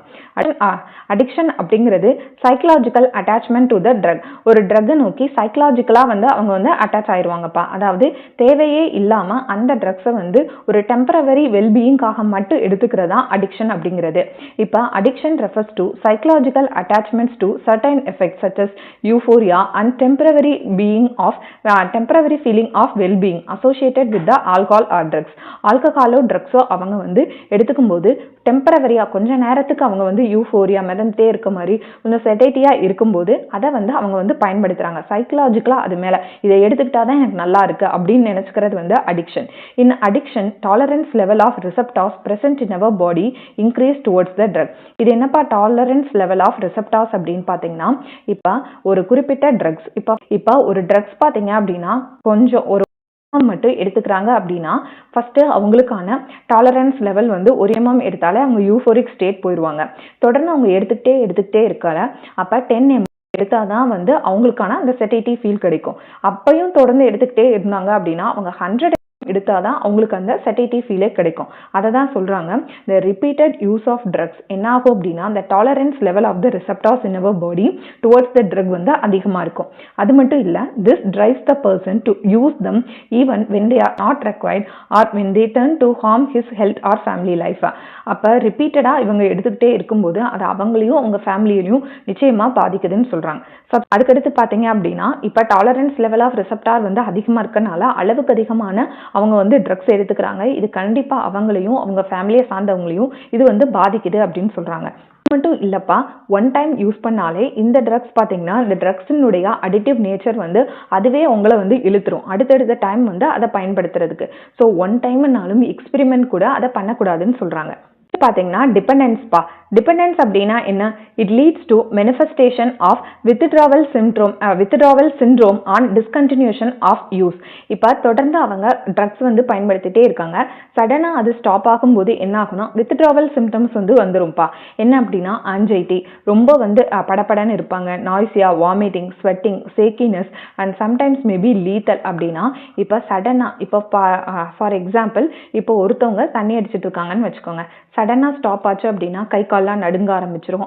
அதுக்கப்புறம் வாமிட்டிங் வரும், ஹெட்டேக் வரும், கிடினஸ் வரும். சில பேர் பார்த்தீங்கன்னா இந்த வித்ட்ராவல் சிம்டம்ஸில் அவங்க வந்து இறக்கக்கூடிய சான்சஸ் இருக்குது. ஏன்னா இதெல்லாம் வந்து ஒரு கெமிக்கல் சப்ஸ்டன்ஸ் தானே. இப்போ அதை வந்து கொஞ்சம் கொஞ்சமாக தான்ப்பா வித்ட்ரா பண்ணும். இதுக்கு பேர் தான் டிபெண்டன்ஸ் அப்படின்னு சொல்கிறாங்க. அதாவது வித்ட்ராவல் சிம்டம்ஸை ஓவர் கம் பண்ணுறதுக்கு அவங்க என்ன பண்ணுவாங்க அப்படின்னா நிறைய வழிகளில் அந்த ட்ரக்ஸை எப்படியாவது எடுத்துக்கணும்னு பார்ப்பாங்க. சில பேர் பார்த்தீங்கன்னா திருடுவாங்க. அவங்களுடைய சோஷியல் நார்ம்ஸ்லேயே வந்து இல்லாமல் ஏதாவது பண்ணி அந்த ட்ரக்கை வந்து எடுத்துக்கணும்னு நினைப்பாங்க. இதுக்கு பேர் தான் டிபெண்டன்ஸ் அப்படிங்கிறது. Of drug or alcohol abuse. Drug alcohol abuse எடுத்துக்கிறதுனால என்னென்ன எஃபெக்ட்ஸ் அப்படின்னு பார்த்தீங்கன்னா இமீடியட் எஃபெக்ட், இமீடியட்டாக வேண்டலிசம் அண்ட் வயலன்ஸ். ட்ரக்ஸ் வந்து கன்சியூம் பண்ணும்போது இமீடியட்டாக என்னென்ன அவங்களுக்கு பாடியில் எஃபெக்ட் இருக்கும், வயலண்ட்டாக பிஹேவ் பண்ணுவாங்க. அண்ட் ஆல்சோ ரெக்லெஸ் பிஹேவியர், அப்படின்னா மூர்க்கத்தனமாக இருக்கும் அவங்களுடைய பிஹேவியர். அது மட்டும் இல்லாமல் இந்த மாதிரி ட்ரக்ஸ் எடுத்துக்கிறவங்க எப்படி எப்படி இருப்பாங்கன்னா ட்ராப்ஸ் இன் அகடமிக் பிஹேவியர், அவங்களுடைய அகடமிக் பெர்ஃபார்மன்ஸ் ட்ராப் ஆகும். லேக் ஆஃப் இன்ட்ரெஸ்ட் இன் பர்சனாக வந்து ஹைஜீனிக்காக இருக்க மாட்டாங்க. And rebellious behaviour and changing eating, அவங்களுடைய சாப்பிட்றது, ஸ்லீப்பிங் பேட்டர்ன், அவங்களுடைய ஹேபிட்ஸ், வெயிட் அண்ட் அப்படைட் எல்லாமே வந்து ஃப்ளக்சுவேஷன்ஸ் இருக்கும். அது மட்டும் இல்லாமல் mental, psychological and financial loss not only for the user and also the family. இப்போ ட்ரக்ஸை வந்து அவங்க பயன்படுத்தி பழகிட்டாங்க அப்படின்னா எவ்வளோ தூரம் காசு கொடுத்துட முடியும். ஸோ அவங்க வந்து திருடுவாங்க. இதனால மென்டலாகவும் சைக்கலாஜிக்கலும் அவங்க மட்டும் அஃபெக்ட் ஆகுறது மட்டும் இல்லாமல் என்டையர் ஃபேமிலியும் அஃபெக்ட் ஆகுதுன்னு சொல்கிறாங்க. Those who take drugs intravenously have a high risk of deadly disease. ஆமாப்பா, முன்னாடியே நம்ம சொன்னோம்ல எய்ட்ஸும் ஹெப்படைட்டிஸும் வந்து பார்த்தீங்கன்னா sharing of infected needles from the infected person. அப்போ இந்த மாதிரி ஐவி ட்ரக் அபியூசஸ்க்கு பார்த்தீங்கன்னா எய்ட்ஸ் அண்ட் ஹெப்படைட்டிஸ் பி வர்றதுக்கான சான்சஸ் இருக்கு. And to the nervous system and liver. இப்போ யங் ஏஜ்லேயே வந்து அவங்க ட்ரக்ஸ் கன்சியூம் பண்ணி பழகிட்டாங்க அப்படின்னா, ஆல்கஹால் கன்சியூம் பண்ணி பழகிட்டாங்க அப்படின்னா அது அவங்களுடைய நர்வஸ் சிஸ்டமை பாதிக்கும். இது வந்து ஃபியூச்சரில் பார்த்தீங்கன்னா அவங்களுக்கு லிவர் சிரோசிஸ் வர்றதுக்கான சான்சஸ் வந்து இருக்கு. அதாவது லிவரே வந்து அழுகி போயிடும். அதான் லிவர் சிரோசிஸ் அப்படின்னு சொல்லுவாங்க. ஓகே, இப்போ narcotic, analgesics, anabolic steroids, diuretics, certain hormones இதெல்லாம் பார்த்தீங்கன்னா ஸ்போர்ட்ஸ் பர்சன் மிஸ்யூஸ் பண்ணி அவங்க இன்க்ரீஸ் இந்த மசில் மாஸ், அவங்களுடைய பல்க், அவங்களுடைய பெர்ஃபார்மன்ஸை அதிகப்படுத்திக்கிறதுக்காக இந்த ட்ரக்ஸை வந்து அபியூஸ் பண்றாங்கப்பா. அதுக்கு என்ன சொல்றாங்கன்னா for anabolic steroids by sports person have adverse effects. Anabolic ஸ்டீராய்ட்ஸை எடுக்கிறது மூலமா ஸ்போர்ட்ஸ் பர்சனுக்கு என்னென்ன அட்வர்ஸ் எஃபெக்ட் வரும்னு பார்க்கலாம். இன் ஃபீமேல்ஸ்ல பார்த்தீங்கன்னா இப்போ ஒரு ஃபீமேல் ஸ்டீராய்ட்ஸ் வந்து எடுத்துக்கிறாங்க ஒரு ஸ்போர்ட்ஸ் பர்சன்னா அவங்க பாடியில் என்னென்ன சேஞ்சஸ் இருக்குன்னா இன்க்ரீஸ் ஆஃப் மேஸ்குலினிட்டி. அதாவது ஃபீமேல்ஸ் வந்து இந்த ஸ்டீராய்ட்ஸை எடுத்துக்கிற போது அவங்களுக்கு மேல்ஸ் மாதிரி மசில்ஸ்லாம் வர ஆரம்பிச்சிடும். அண்ட் அக்ரெசிவ்னஸ், ரொம்ப அக்ரெசிவ்னா இருப்பாங்க. அண்ட் ஆல்சோ டிப்ரெஷன் இருக்கும், அப்நார்மல் மென்ஸ்ட்ரல் சைக்கிள் இருக்கும், ஃபேஸ்லலாம் ஹேர் க்ரோத் வர ஆரம்பிச்சிடும். And also enlargement of the clitoris, reproductive ஆர்கனில் கிளிட்டோரிஸ்னுடைய என்லார்ஜ்மெண்ட் இருக்கும். அண்ட் டீப்பனிங் ஆஃப் வாய்ஸ் அவங்களுடைய பாடி ஸ்ட்ரக்சர் எல்லாமே வந்து மேல் மாதிரி மாற ஆரம்பிச்சிருவாங்கப்பா. ஃபீமேல் வந்து அனபாலிக் ஸ்டீராய்ட்ஸ் எடுத்துக்கிட்டாங்க அப்படின்னா அவங்களுக்கு மேல் மாதிரி அவங்க பாடியில் எல்லாமே வந்து சேஞ்ச் ஆக ஆரம்பிச்சிடும். இதே மேல்ஸ் பார்த்தீங்க அப்படின்னா அனபாலிக் ஸ்டீராய்ட்ஸ் எடுத்துக்கிட்டாங்கன்னா ஃபீமேல் மாதிரியே ஃபேஸில் ஆக்னி, பிம்பிள்ஸ் வர்றது, அக்ரெசிவ்னஸ், அதே மாதிரி ரொம்ப டிப்ரெஷனாக இருக்கிறது, ரிடக்ஷன் இன் சைஸ் ஆஃப் டெஸ்டிஸ்னுடைய சைஸே ரிடக்ஷன் ஆகிறது, டிக்ரீஸ் ஸ்பெர்ம் ப்ரொடக்ஷன்ஸ் கம்மியாக இருக்கும், என்லார்ஜ்மெண்ட் ஆஃப் த ப்ராஸ்டேட் கிளாண்டினுடைய என்லார்ஜ்மெண்ட் இருக்கும், பிரெஸ்ட் டெவலப்மெண்ட் இருக்கும். அண்ட் ப்ரீமெச்சூர் பால்னஸ், அதாவது முன்னாடியே வந்து யங் ஏஜ்லேயே வந்து பால்னஸ் வழுக்க ஆரம்பிச்சிடும். அது மட்டும் இல்லாமல் வெரி எங்கேஜ்லேயே ஸ்போர்ட்ஸ் பர்சன் வந்து இந்த மாதிரி ஸ்டீராய்ட்ஸ் எடுத்துக்கிட்டாங்க அப்படின்னா ப்ரீமெச்சூர் க்ரோத், அதாவது அவங்களுடைய க்ரோத் வந்து ரிட்டார்ட் ஆகி ஸ்டண்ட் க்ரோத்தாக இருப்பாங்கன்னு சொல்கிறாங்கப்பா. பார்த்தீங்க அப்படின்னா ப்ரிவென்ஷன் அண்ட் கண்ட்ரோல்ப்பா. Prevention is better than cure. It is better to prevent the inclination of an individual towards alcohol or drugs rights from adolescence. அதாவது அடலசன்ஸ் ஸ்டேஜ்லேயே வந்து அதை நம்ம கண்டுபிடிக்கணும். ஏன்னா இப்போ அடலசன்ஸ் ஸ்டேஜ்னா என்னப்பா, அந்த 12 to 18 years இந்த ஏஜில் தான் வந்து சில்ட்ரன்ஸ் வந்து என்ன பண்ண ஆரம்பிக்கிறாங்க, ட்ரக்ஸ், ஆல்கஹால், ஸ்மோக்கிங் இதெல்லாம் வந்து பயன்படுத்த ஆரம்பிக்கிறாங்க. ஸோ இந்த இடத்துல அவங்க நம்மளை கண்ட்ரோல் பண்ணி சரியான பாதைக்கு நம்ம திருப்பணும்ப்பா. இப்போ some of the ways of prevention, எப்படி வந்து இதை ப்ரிவென்ட் பண்ணலாம் அப்படின்னு சொல்றாங்க. நம்பர் 1 பார்த்தீங்கன்னா அவாய்ட் பீர் ப்ரெஷர். பீர் ப்ரெஷர்னா என்னப்பா, இப்போ ஒரு பேரண்ட்ஸ் வந்து ஒரு குழந்தைய இன்னொரு குழந்தையோடைய கம்பேர் பண்ணக்கூடாதுப்பா. அதாவது ஒவ்வொருத்தவங்களுக்கும் யூனிக்கான பர்சனாலிட்டி, ஒவ்வொருத்தவங்களுக்கான கேப்பபிலிட்டி இருக்கும். இது அடுத்தவங்களோட ஸ்போர்ட்ஸ் ரீதியாகவோ எஜுகேஷனல் ரீதியாவோ அவங்கள கம்பேர் பண்ணி அவங்கள வந்து மன ரீதியா டம்ப் பண்ணக்கூடாது. அதாவது பீர் ப்ரெஷரை ஃபர்ஸ்ட் நம்ம அவாய்ட் பண்ணணும். ரெண்டாவது பார்த்தீங்கன்னா education and counselling. A child must be dot to accept success. ஒவ்வொரு குழந்தைக்கும் நம்ம வந்து சக்சஸையும் ஃபெயிலியரையும் எப்படி நம்ம ஹேண்டில் பண்றது, ஒரு கஷ்டமான சுச்சுவேஷனை எப்படி ஃபேஸ் பண்றது அப்படிங்கிறத நம்ம அவங்களுக்கு கற்றுக் கொடுக்கணும். ஓகே, ஃபெயிலியர் அப்படிங்கிறது is a part of life அப்படின்னு சொல்லணும். இதனால டிசப்பாயின்மெண்ட் ஆயிடக்கூடாதுன்னு சொல்லணும். இப்போ ஒரு குழந்தை வந்து எப்படி ட்ரக்ஸ் இதெல்லாம் பயன்படுத்த போறாங்க, ஒன்ஸ் வந்து அவங்க எதுலையாவது வந்து டிசப்பாயின்மெண்ட் ஆயிருப்பாங்க, எதுலையாவது வந்து ஃபெயிலியர் ஆயிருப்பாங்க. ஸோ இதெல்லாம் ஒண்ணுமே இல்லை, இது ஒரு லைஃபோட ஒரு பார்ட் அப்படிங்கிறத அவங்களுக்கு நம்ம சொல்லணும். ஏ child must be dot to accept success and failure equally. வெற்றியும் தோல்வியும் ஈக்குவலா அவங்க வந்து எடுத்துக்கக்கூடிய மனப்பக்குவத்தை நம்ம வந்து வளர்க்கணும். ரெண்டாவது, especially during adolescence he must be incline towards constructive activities. அது மட்டும் இல்லாம இந்த அடலசன்ஸ் பீரியட்ல அவங்களுக்கு ஒரு ஹேபிட்டை வந்து நம்ம வளர்க்க வைக்கணும். லைக் மியூசிக் கேட்கறது, யோகா, ஸ்போர்ட்ஸ், ரீடிங், அவங்களுக்கு என்ன பிடிக்குதோ அந்த மாதிரி ஹேபிட்ஸா அவங்கள வந்து பழக்கப்படுத்தணும். அடுத்து மூணாவது பார்த்தீங்கன்னா help from parents and peers. இப்போ this includes proper guidance, advice and trust to overcome problems such as stress and guilt. அது மட்டும் இல்லாமல் ஒரு பிரச்சனை அப்படின்னா அவங்களுடைய பேரண்ட்ஸும் அவங்களுடைய பீர் குரூப், அதாவது ஒரு ட்ரஸ்ட்ஃபுல்லான ஃப்ரெண்ட்ஸ், இவங்க எல்லாமே சேர்ந்து அதை ஓவர் கம் பண்ணணும். அப்படி பண்ணாதான் அவங்க கிட்ட எதர்ச்சியாக அவங்க கிட்ட பேரண்ட்ஸோ அவங்களுடைய பீர் குரூப்போ பழகினாதான் அவங்க அந்த ஸ்ட்ரெஸ்ல இருந்து அந்த கில்ட்ல இருந்து வெளியே வருவாங்கன்னு சொல்றாங்க. அடுத்து ஐடென்டிஃபையிங் ஆஃப் டேஞ்சர் சைன்ஸ். அதே மாதிரி அவங்க கிட்ட ஏதாவது ஒரு டேஞ்சர் சைன்ஸ் தெரியுதா அப்படிங்கிறத பார்க்கணும். என்ன டேஞ்சர் சைன்ஸ் அப்படின்னா, இப்போ சிம்டம் ஆஃப் ஆல்கஹால் அபியூஸ் பண்றாங்க அப்படிங்கறத பார்க்கணும். அது இமீடியட்டா நீங்க ஃப்ரெண்டா இருந்தீங்கன்னா உங்களுடைய டீச்சர்ட்டையும் இல்ல அவங்களுடைய பேரண்ட்ஸ் கிட்டையும் சொல்லணும்ப்பா. அதே மாதிரி is seen in the adolescent by family or friends, then it could be ignored because prevention is better than cure. So இல்லை ஃபேமிலியில் இருக்க யாராவது இந்த மாதிரி ட்ரக் அப்யூஸ் பண்ணாங்க அப்படின்னா இமீடியட்டாக அதை ஐடென்டிஃபை பண்ணி அதனுடைய டேஞ்சர் சைன்ஸை பார்த்து அவங்களுக்கு என்ன ப்ராப்ளம் அப்படிங்கிறத ரெக்டிஃபை பண்ணணும். இதை நம்ம அசால்ட்டாக விட்டுட்டோம்னா இவங்க தான் ஃபியூச்சரில் ட்ரக் அப்யூஸுக்கு மாறுறாங்க. ஓகே, அதே மாதிரி சீக்கிங் மெடிக்கல் ஹெல்ப். எந்த டேஞ்சர் சைன்ஸ் தெரிஞ்சாலும் அதை அவங்க கன்சர்ன் ஆன பேரண்ட் டீச்சர்ஸ் கிட்ட இதை போய் சொல்லணும்ப்பா. ஓகே, ஃப்ரெண்டை காப்பாத்துறேன் அப்படின்னு சொல்லிட்டு அவங்களுக்கு அவங்க பேரண்ட்ஸ் கிட்டயோ டீச்சர்ஸ்டையோ இதை தெரியப்படுத்தாம இருக்கக்கூடாது. ஓகே, அதே மாதிரி சீக்கிங் மெடிக்கல் ஹெல்ப். சப்போஸ் அவங்க வந்து ரொம்ப ட்ரக் அதிகமாக பயன்படுத்திட்டாங்க அப்படின்னா நான் ஃபர்ஸ்ட் சைக்காலஜிஸ்ட்டை கூட்டு போய் அவங்கள வந்து சரி பண்ணணும்ப்பா. அது இல்லையா நிறைய ரீஹேபிட்டலைசேஷன் சென்டர் இருக்கு, அடிக்ஷன் அண்ட் ரீஹேபிட்டலைசேஷன் சென்டர் இருக்கு. அது மூலமா அவங்கள வந்து நல்லபடியாக கொண்டு வரலாம். இப்போ ஒருத்தவங்க நான் வந்து எப்படியா ட்ரக் ஸ்டாப் பண்ணணும் அப்படின்னு நினைச்சா நிச்சயமா வந்து அதுக்கான சைக்காலஜிஸ்ட் அதுக்கான முறைகள் வந்து நிறைய இருக்கு. அவங்க அதெல்லாம் மறந்து நார்மலான லைஃப்க்கு வர்றதுக்கான பாசிபிலிட்டிஸ் ரொம்ப அதிகம் அப்படின்னு சொல்றாங்க. Okay, that's all about human health and disease. இந்த வீடியோ நிச்சயமா உங்களுக்கு பயனுள்ளதாக இருக்கும் அப்படின்னு நான் நினைக்கிறேன். வீடியோ பிடிச்சா லைக் பண்ணி ஷேர் பண்ணி சப்ஸ்கிரைப் பண்ணுங்க. ஏதாவது டவுட்ஸ்னா கீழே கமெண்ட் பாக்ஸ்ல கமெண்ட் பண்ணுங்க. தேங்க்ஸ் ஃபார் வாட்சிங் அவர் சேனல்.